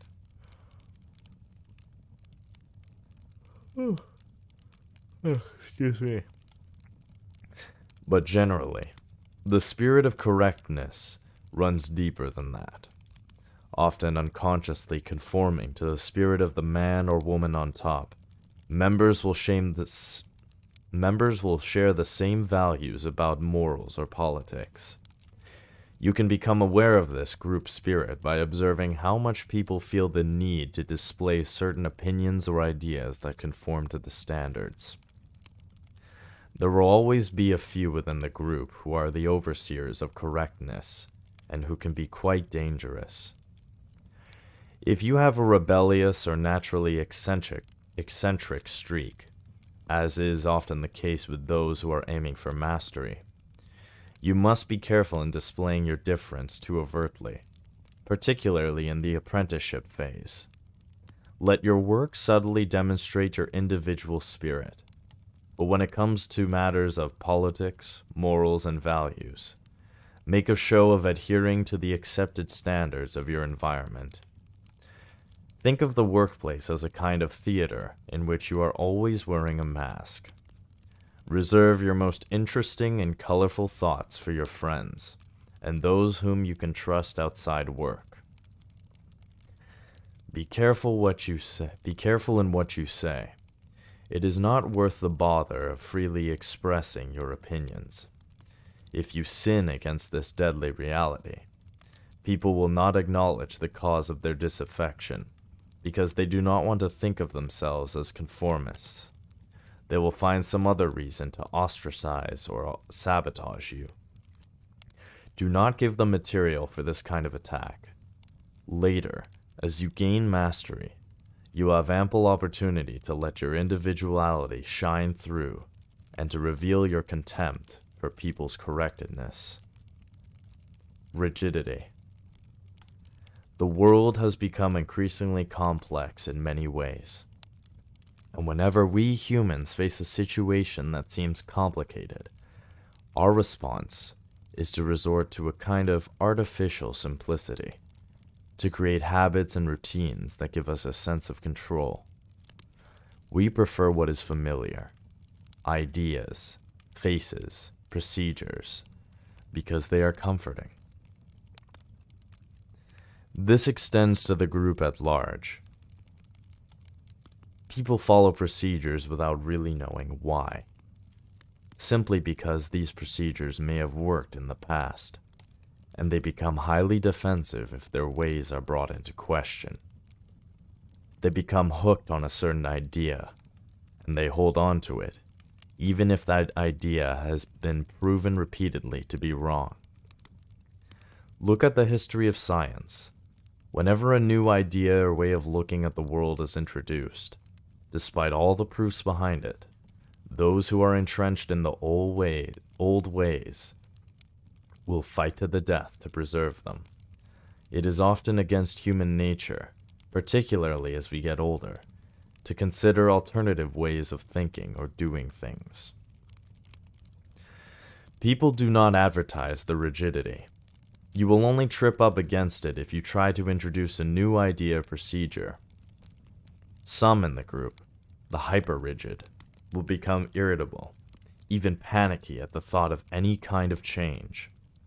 If you press your case with logic and reason, you will tend to make them even more defensive and resistant.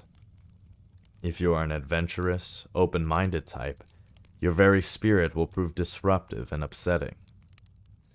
If you are not aware of the dangers of butting up against this fear of the new, you will create all sorts of hidden enemies, who will resort to anything to conserve the old order. It is useless to fight against people's rigid ways, or to argue against their irrational concepts. You will only waste time and make yourself rigid in the process. The best strategy is to simply accept rigidity in others, outwardly displaying deference to their need for order. On your own, however, you must work to maintain your open spirit, letting go of bad habits and deliberately cultivating new ideas. Self-obsessiveness. In the work environment, we almost inevitably think first and foremost of ourselves. The world is a harsh and competitive place, and we must look after our own interests. Even when we act for the greater good, we are often unconsciously motivated by the desire to be liked by others and to have our image enhanced in the process. There is no shame in this, but because being self-interested does not make us feel or appear noble, many people go out of their way to disguise their self-interest. Often, those who are the most self-absorbed will surround their actions with a moral or saintly aura, or will make a show of supporting all of the right causes. Confused by these appearances, when it is time to ask such people for assistance, you will often appeal to their sense of gratitude, their seemingly charitable nature, or their friendly feelings. You are then frustrated and disappointed when they politely decline to help you, or put you off long enough that you give up. Of course, they never reveal the real reason for this behavior, that there is nothing in it for themselves. Instead of putting yourself in this position, you must understand and accept this deadly reality. When it is time to ask for a favor or help, you must think first of appealing to people's self-interest in some way. You should apply this to everyone, no matter their level of self-obsessiveness. You must look at the world through their eyes, getting a sense of their needs. You must give them something valuable in exchange for helping you. A return favor that will save them time, a contact they need, and so on. Sometimes, the chance to look good in doing you a favor or supporting a cause will suffice, but it is generally better to find something stronger than that, some concrete benefit they can foresee coming from you in the future. In general, in your interactions with people, find a way to make the conversations revolve around them and their interests, all of which will go far to winning them to your side. Laziness. We all have the tendency to want to take the quickest, easiest path to our goals, but we generally manage to control our impatience. We understand the superior value of getting what we want through hard work. Discouraged by the thought it might take months or years to get somewhere, they are constantly on the lookout for shortcuts. Oh, sorry, I missed a sentence. For some people, however, this inveterate lazy streak is far too powerful. Discouraged by the thought that it might take months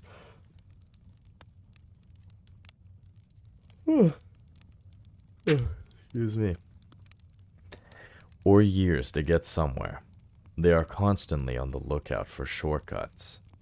Their laziness will assume many insidious forms, For example, if you are not careful and talk too much, they will steal your best ideas and make them their own, saving themselves all of the mental effort that went into conceiving them. They will swoop in during the middle of your project and put their name on it, gaining partial credit for your work. They will engage you in a collaboration in which you do the bulk of the hard work, but they share equally in the rewards. Your best defense is your prudence. Keep your ideas to yourself, or conceal enough of the details so that it is not possible to steal them. If you are doing work for a superior, be prepared for them to take full credit and leave your name out. This is a part of everyone's apprenticeship, and must be accepted as such. But do not let this happen with colleagues. Secure your credit in advance as part of the terms of working together. If people want you to do the work for them, then pass it off as a collaborative effort. Always gauge whether such work will add to your skill base, and examine their past record to measure the intensity of their work ethic. In general, be wary of people who want to collaborate. They are often trying to find someone who will do the heavier lifting for them. Flightiness. We like to make a show of how much our decisions are based on rational considerations. But the truth is that we are largely governed by our emotions, which continually color our perceptions.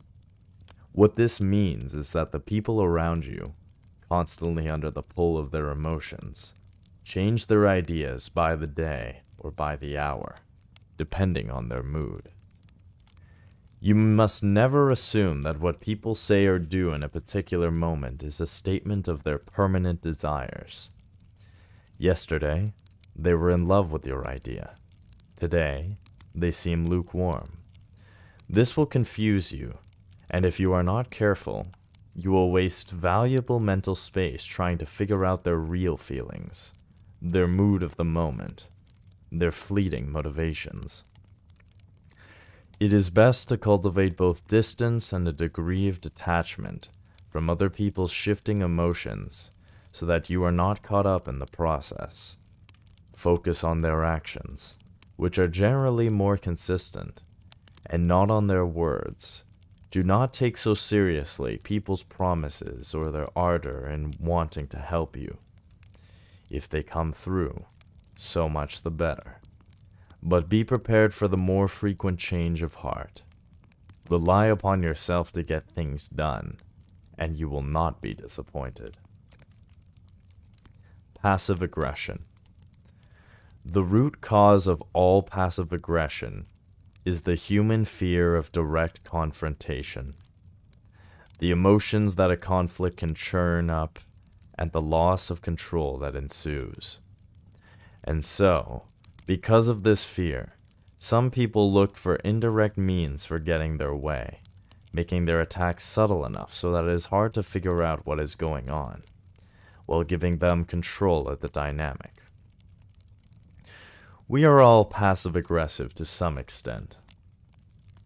Procrastinating on a project, showing up late, or making offhand comments designed to upset people are common forms of low-level passive aggression. When dealing with this low-level variety in others, you can call them on their behavior and make them aware of it, which can often work. Or, if it is truly harmless, simply ignore it.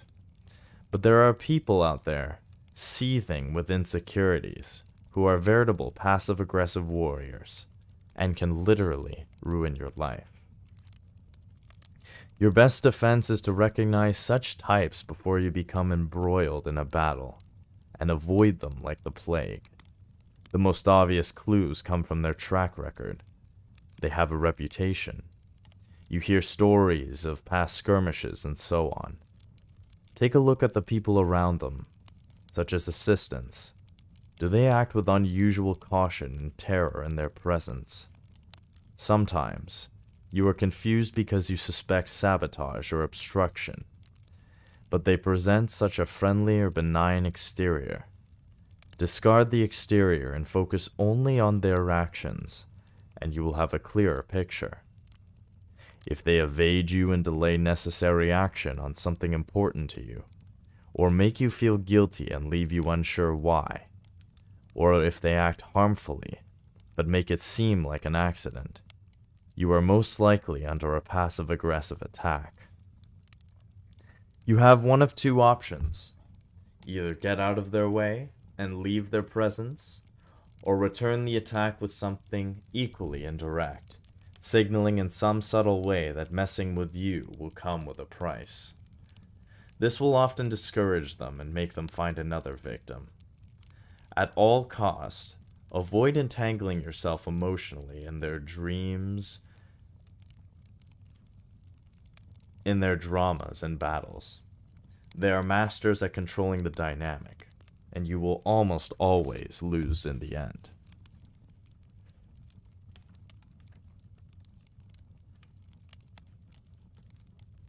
Developing social intelligence will not simply help you manage your relations with other people. Acquiring it will also have an immensely beneficial effect on your ways of thinking and on your creativity in general. Look at the example of Benjamin Franklin. With people, he cultivated the ability to home in on the details that made them unique, and to connect to their experience and motivations. He built up a high degree of sensitivity to the subtleties of human nature, avoiding the common tendency to lump people together. He made himself uncommonly patient and open-minded in his dealings with people from many different cultures and backgrounds. And this social intelligence of his became completely integrated into his intellectual labors, his sharp eye for detail in scientific work, his fluid manner of thinking, and patient approach to tackling problems, and his uncanny way of getting into the minds and voices of the various characters he created in his writing. Understand, the human brain is an interconnected organ, which is in our expanding powers as social primates. The refinement of mirror neurons for the purpose of better communication with people became equally applied to other forms of reasoning. The ability to think inside objects and phenomena is an integral part of scientific creativity, from Faraday's feeling for electricity to the thought experiments of Einstein. In general, the greatest masters in history, Leonardo, Mozart, Darwin, and others, displayed a fluid, sensitive way of thinking that developed along with their expanding social intelligence. Those who are more rigidly intellectual and inward can go far in their fields, but their work often ends up lacking a creativity, an openness, and a sensitivity to detail that becomes more pronounced with time. In the end, the ability to think inside other people is no different from the intuitive feel masters gain in relation to their field of study. To develop your intellectual powers at the expense of the social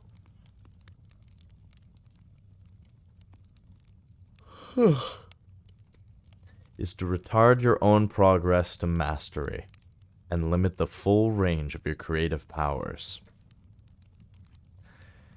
Strategies for acquiring social intelligence.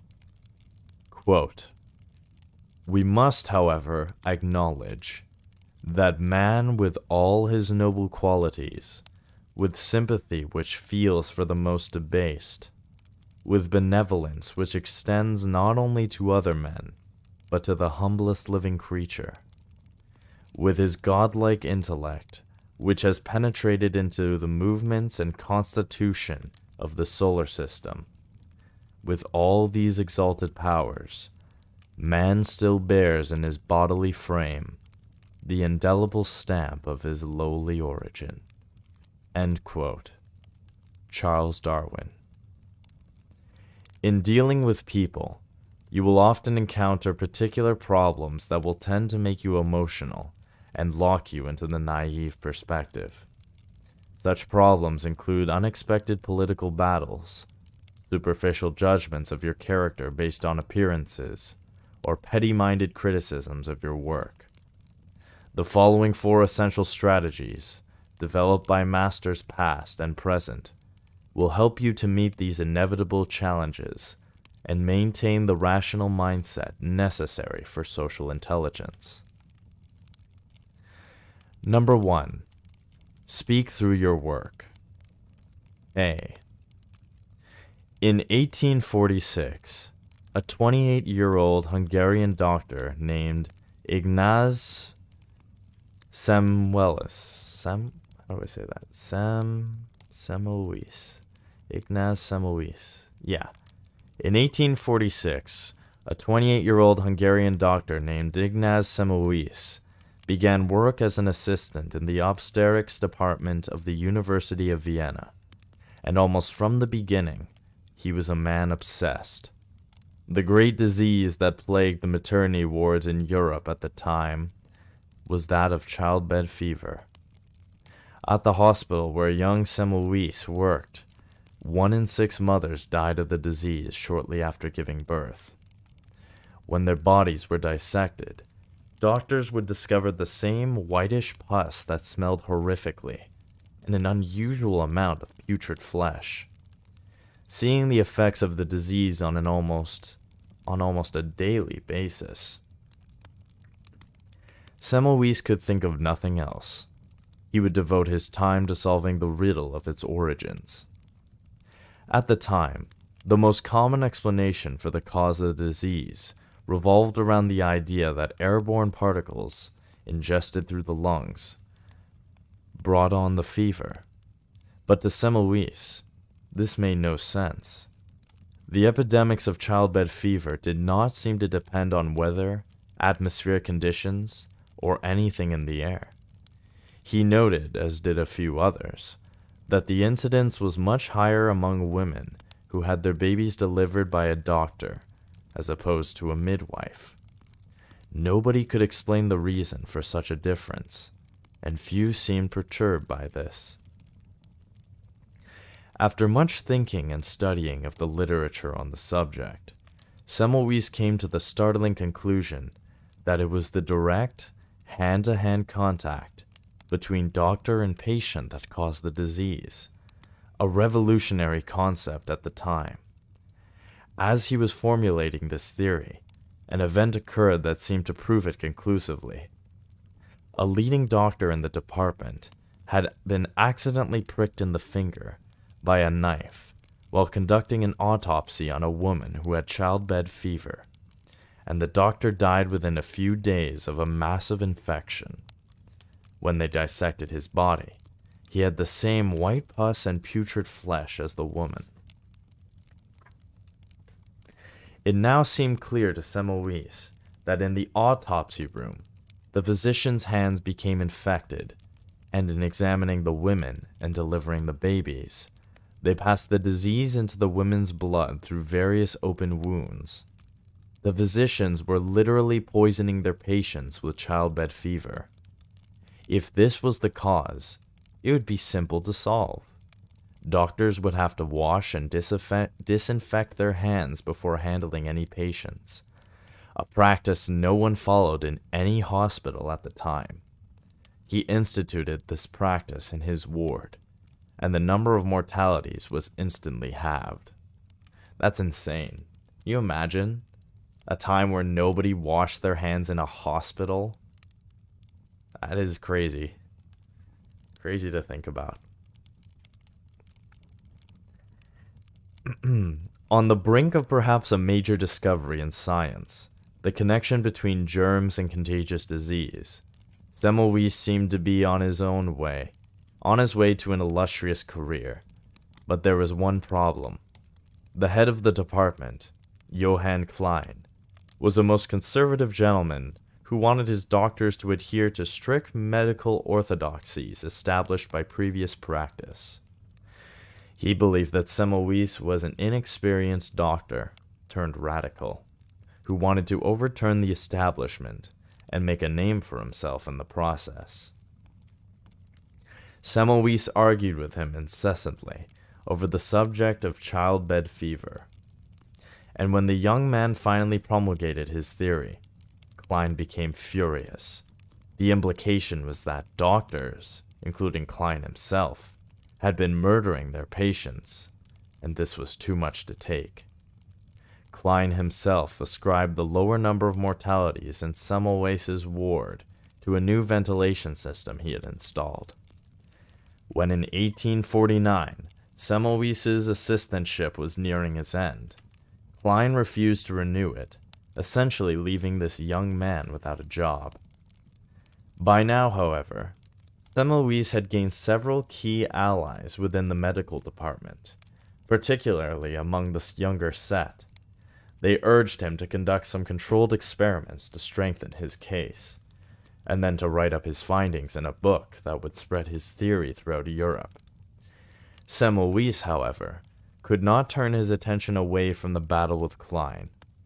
Day by day, his anger rose. Klein's adherence to a ridiculous and disproven theory about the fever was criminal. Such blindness to the truth made his blood boil. How could one man have such power in his field? Why should Semmelweis have to take so much of his time to do experiments and write books, when the truth was already so apparent? He decided instead to give a series of lectures on the subject, in which he could also express his scorn toward the closed-mindedness of so many in the profession. Doctors from all over Europe attended Semmelweis's lectures. Although some remained skeptical, he won over more converts to his cause. His allies at the university pressed him to continue the momentum by doing more research and writing a book on his theory. But within a few months of the lectures, and for reasons no one could understand, Semmelweis suddenly left town and returned to his native Budapest, where he found the university and medical position that had eluded him in Vienna. It seemed he could not endure another moment in the same city as Klein, and required complete freedom to operate on his own. Even though Budapest was somewhat of a medical backwater at the time, his friends felt completely betrayed. They had staked their reputations on supporting him, and now he had left them in the lurch. In the Budapest hotels where he now worked, Semmelweis instituted his disinfection policies with such a rigor and tyrannical intensity that he cut the mortality rates, but alienated almost all of the doctors and nurses he worked with. More and more people were turning against him. He had forced upon everyone his novel ideas on disinfection, but without books or the proper experiments to back them up. It seemed that he was merely promoting himself, or obsessed with some fanciful idea of his own creation. The vehemence with which he insisted on its truth only called more attention to the lack of scholarly rigor to back it up. Doctors speculated about other possible causes for his success in cutting the incidence of childbed fever.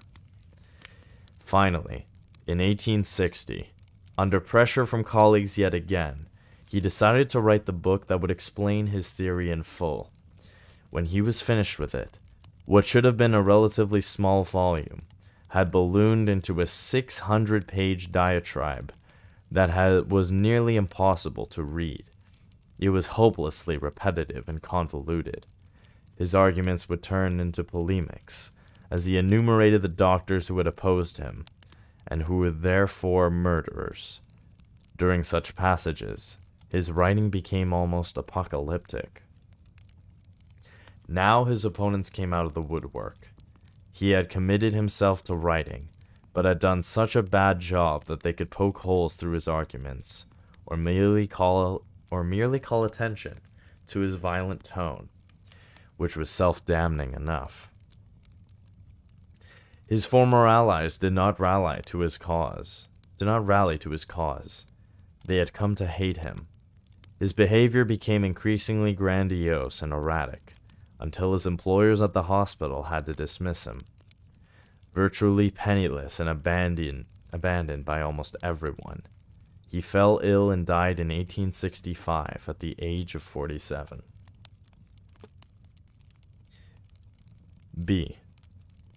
So, just so you know, when I'm saying like B, A, B, it's like a list, like A, B, C, D kind of thing. That's what the book's saying as like parts. B. As a medical student at the University of Padua in Italy in 1602, the Englishman William Harvey, 1578 to 1657, began to entertain doubts about the whole conception of the heart and its function as an organ. What he had been taught in school was based on the theories of the 2nd century Greek physician Galen, which stated that some blood was manufactured in the liver and some in the heart, and was transported by veins and absorbed by the body, supplying it with nutrition. According to the theory, the blood flowed ever so slowly from the liver and heart to the various parts of the body that needed it, but did not flow back. It was merely consumed. What troubled Harvey was how much blood the body contained.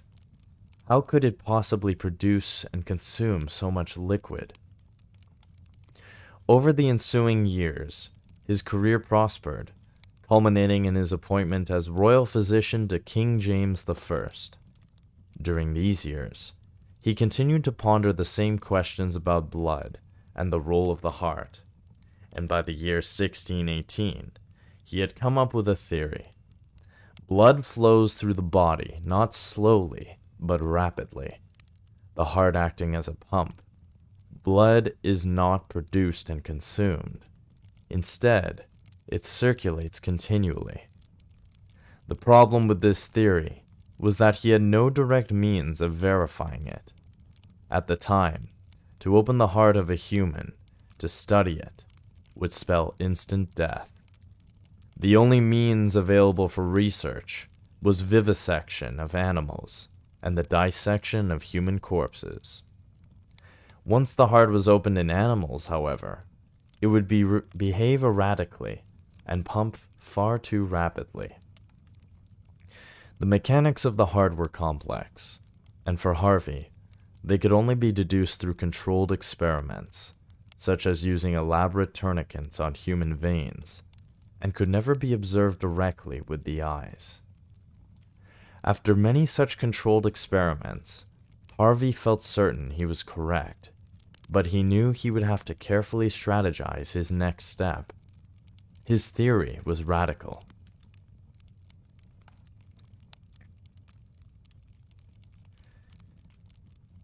It would overturn many concepts about anatomy that had been accepted as fact for centuries.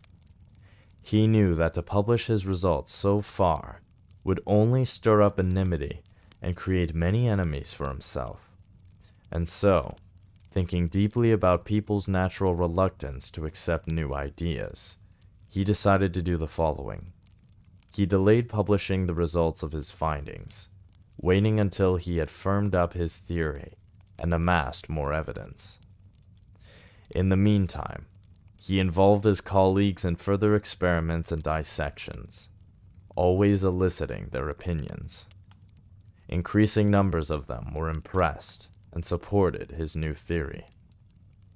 Slowly winning most of them to his side, in 1627, he was appointed to the highest position within the College of Physicians, virtually ensuring him of employment for the rest of his life, and freeing him from the worry that his theory would jeopardize his livelihood.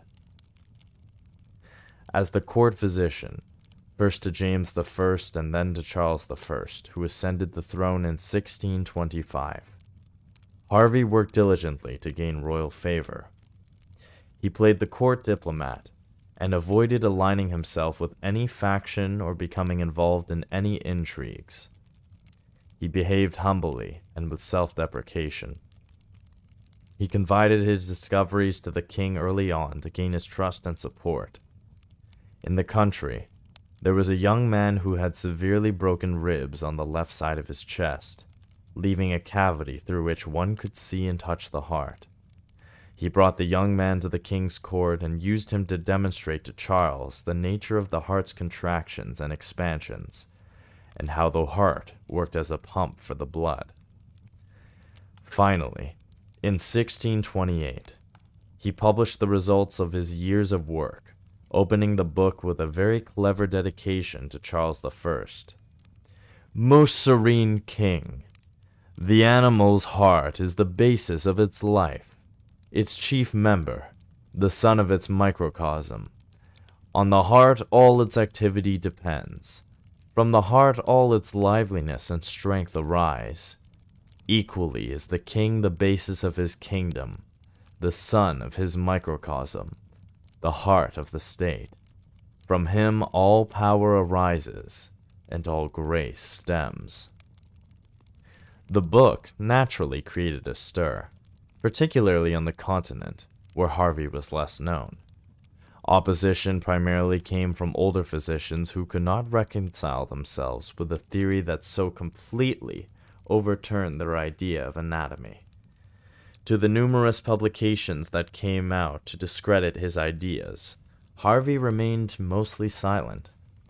An occasional attack from eminent physicians would cause him to write personal letters in which he very politely and yet thoroughly refuted their ideas.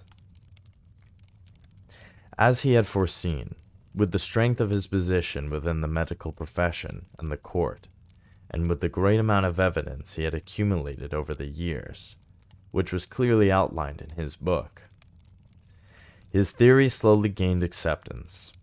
By the time of Harvey's death in 1657, his work had become an accepted part of medical doctrine and practice. As his friend Thomas Hobbes would write, Harvey was the only man I know who, conquering envy, hath established a new doctrine in his lifetime. The common historical accounts of Semmelweis and Harvey reveal our tendency to ignore the critical role of social intelligence in all fields, including the sciences. For instance, most versions of the Semmelweis story emphasize the tragic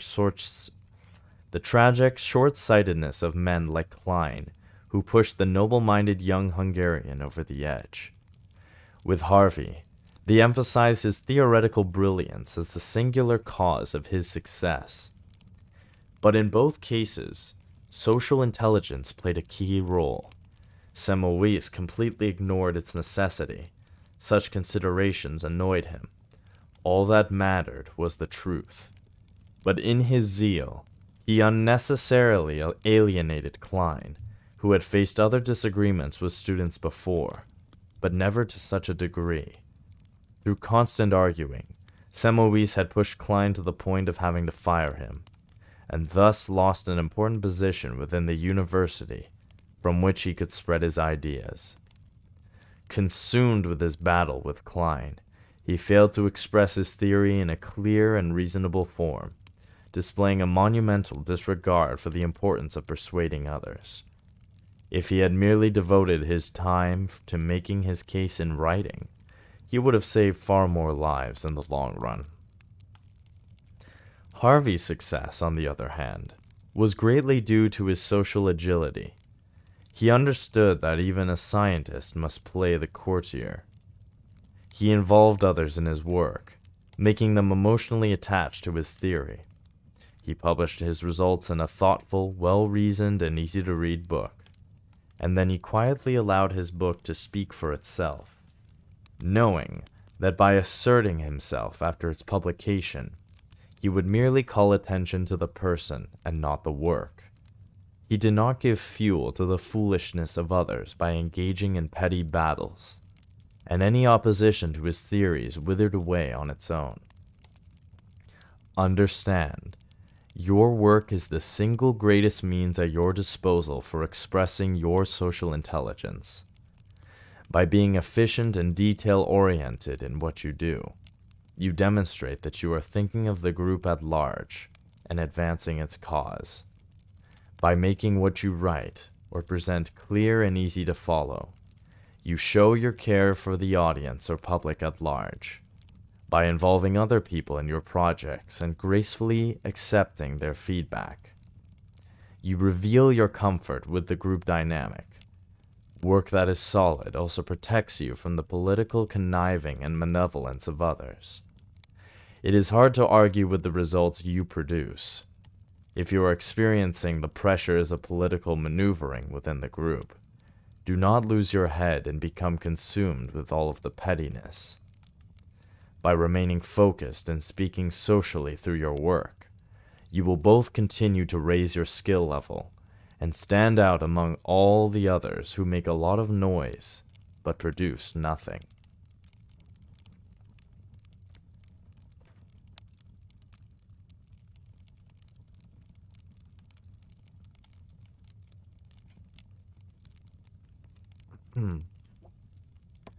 Alright, we have...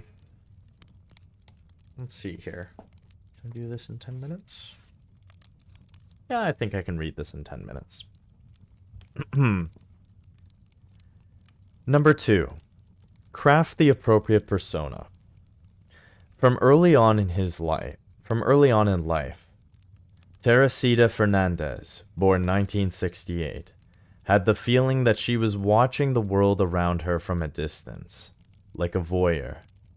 As a young girl growing up in Miami, Florida, she would observe the adults around her, eavesdropping on their conversations, trying to decode the secrets of their strange world. As she got older, she applied her observational skills to her classmates. In high school, people were expected to fit into one of the various cliques. She could see clearly the rules and conventions that went into being a part of these groups, and the kinds of behavior that were considered correct.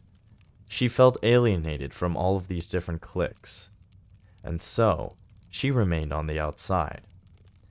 She had a similar experience in relation to Miami itself. Although she had an affinity with the Cuban culture that was part of her own background, as a first-generation Cuban American, she could not identify with the happy beach lifestyle that prevailed there. There was something more somber and edgier to her spirit. All of this accentuated her sense of being an outsider, a floater that did not fit in anywhere.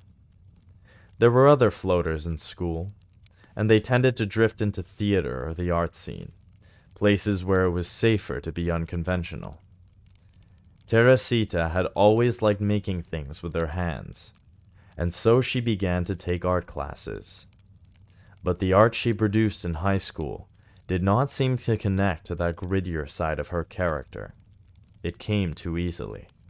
Her work was too glib and superficial. Something was lacking. In 1986, still uncertain of her direction in life, she entered Florida International University in Miami. Following her high school inclinations, she took a sculpture class, but working in clay, with its softness and ease of manipulation, gave her the same feeling she'd had in high school of making things that were merely artificial and pretty. Then, one day, spending time in the sculpture building, she noticed some artists working in metal, crafting large-scale pieces. These sheets of steel had a visceral effect upon her unlike any other artwork she had seen, and she felt in some way that this was the material that had been meant for her all along. It was gray and heavy and resistant, requiring great effort to shape it. The properties of steel corresponded to the sense of resiliency and power that she had always felt inside herself, despite her petite thighs, and that she had always wanted to express. And so she began to apply herself feverishly to her newfound medium. To work in metal required firing up the foundry and using acetylene torches. The tropical heat of Miami could make such labor intensely uncomfortable during the daytime hours, so she began to work on her sculptures exclusively at night. This led to an unusual schedule, starting at 9, working until 2 or 3 in the morning. Steven, your calming voice just helped me ace my Mario Kart circuit, including Rainbow Road. Let's go! That's insane. This book, mad interesting. I know, right? It's really interesting. It's really good. Guy knows what he's talking about. You can tell.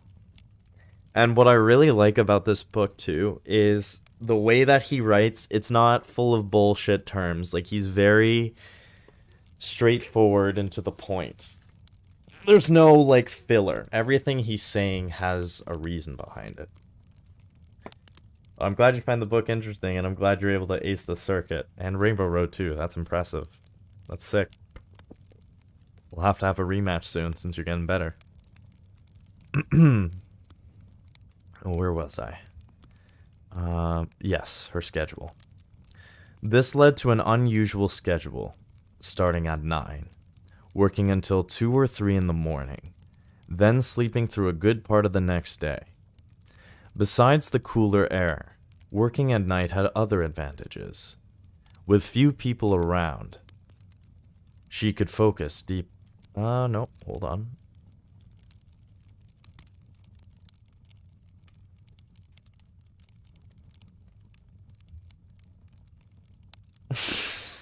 Steven, your calming voice just put me to sleep and got me in trouble on my work meeting for snoring. Oh, I'm so sorry. I'm so sorry to hear that.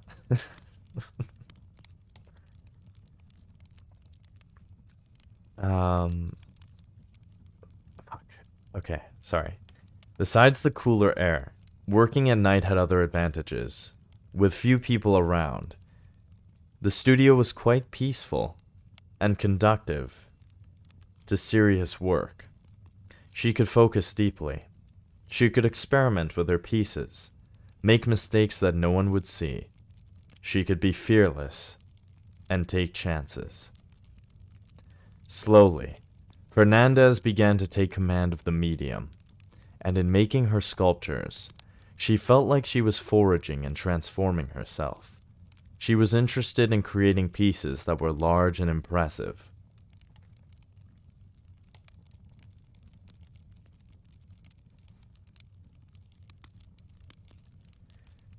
If you ever need money, you should go into the JOI industry. What is that, like a audiobook industry or something? I have to look that up.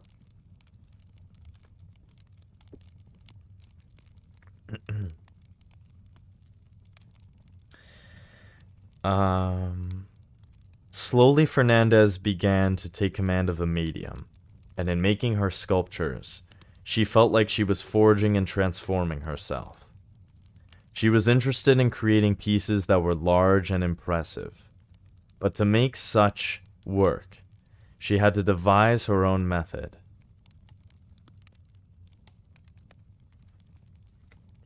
Oh, yeah. Oh, fuck off. Okay. Google it. Oh, it's too late. Eddie already said. Yeah, I'm not looking that up. I'm not. I'm not doing that. Please, no. No, I'm not. Don't worry. Hands on the book. Don't worry.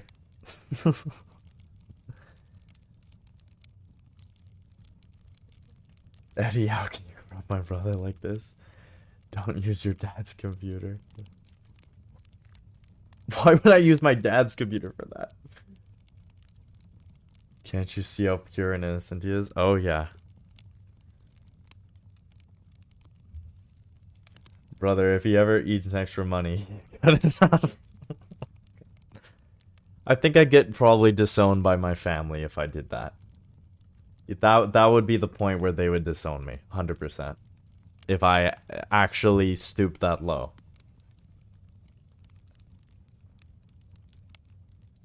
If I ever stoop that low, you please, like, hit me in the head with a baseball bat. And break both my legs. That is what I'll ask of you if I ever stoop that low. Oh my god. Okay, let's get back on track here. I need to finish this. She was interested in creating pieces that were large and impressive, but to make such work she had to devise her own method. She would design the pieces on paper, but would work on them in smaller sections that she could manage by herself. Then, in the quiet of her studio, she would assemble the sculptures. Soon her pieces began to be displayed within the department and on campus. Almost everyone was quite impressed by her work. Standing in the bright Miami sunshine, her enormous steel sculptures conveyed that sense of power she had always felt within her. But there was another response to her pieces that surprised her. Because people had seen her at work, it appeared that these sculptures flowed out of her effortlessly, as if she had some unusual gift. This drew attention to her personality. Sculpture was a largely male domain that tended to attract the most macho male artists. As she was one of the few female artists working in heavy steel, people naturally projected onto her all kinds of preconceptions and fantasies. The discrepancy between her slight feminine appearance and her large-scale imposing works was quite glaring, and people would wonder how she managed to make such a work, and who she really was. Intrigued by her character, and also by the way her beautifully crafted sculptures seemed to appear out of nowhere, they saw her as an alluringly mysterious, a mix of hard and soft qualities, an anomaly, a magician with metal. With all of this scrutiny, Fernandez suddenly became aware that she was no longer a voyeur, watching others from a distance,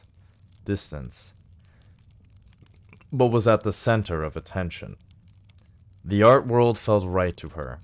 For the first time in her life, she had the sensation of fitting in, and she wanted to hold on to this interest that others had in her work. Now that she was thrust into a more public position, it would be natural for her to want to talk about herself and public position. Talk about herself and her experiences. But she had intuited that it would be a mistake to deflate the powerful effect her work had on others, by suddenly revealing to everyone how many hours she had applied herself to these sculptures, and how they were really the product of intense labor and discipline.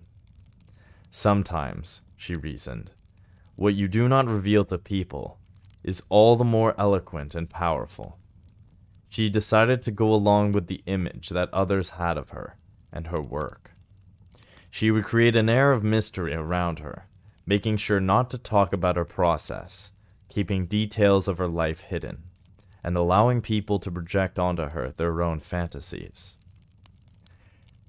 As she progressed in her career, however, something about the persona she had created in her university years no longer felt appropriate. She noticed an element in her public personality that could play against her.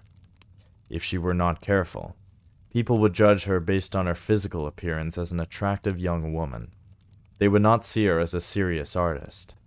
Her elusiveness might seem like a cover for a lack of intelligence, as if she were merely feeling her way through things, and not on par with the heavy-hitting intellectuals in the field.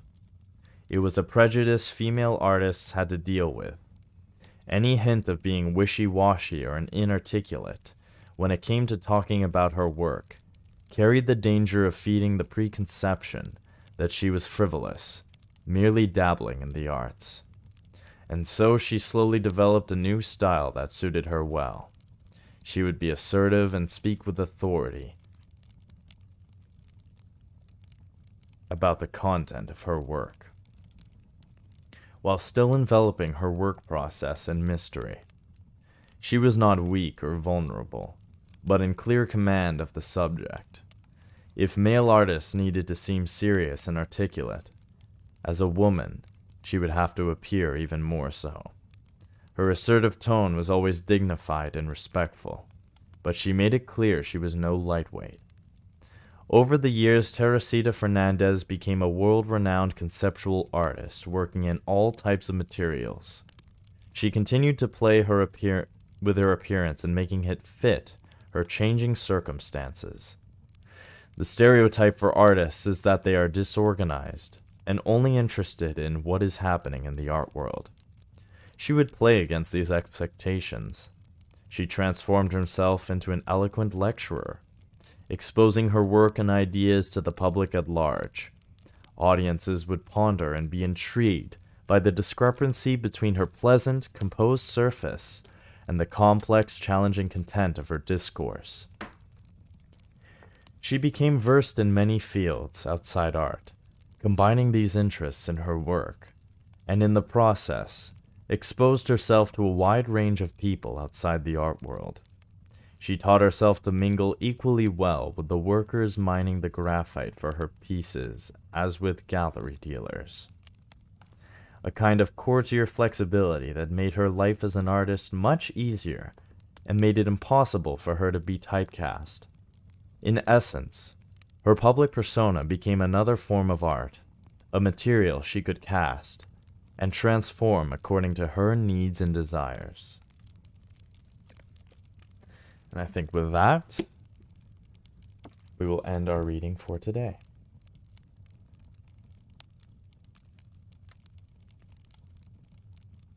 And we're actually past the time. Read a little bit over, which is good though. Alright, and that concludes our streams for the week. Streaming for the week. There's no stream tomorrow on the weekend, as I usually spend those days editing and putting together shorts for you guys. And all that fun stuff. So yeah, I have that I have planned to do, and I still have to do the 100 subscriber special video. So hopefully I can get that done tomorrow as well. Tomorrow will be a pretty busy day for editing. Today I think I'm just going to chill out a bit. Head to the gym and stuff. But I hope you guys enjoyed the stream. And thank you so much for everybody that tuned in. I really appreciate it. Some of the comments on that. Oh my god. Oh man. Nice. But yeah, thank you so much to everybody who tuned in. I hope you all enjoyed the stream, and I will see you all next week on Monday at 9 a.m. So thank you again, and stay tuned for a bunch more shorts that are coming out. Some fun stuff I put together recently. So yeah, stay tuned for that. And until next week, I will see you all then. Take care, guys.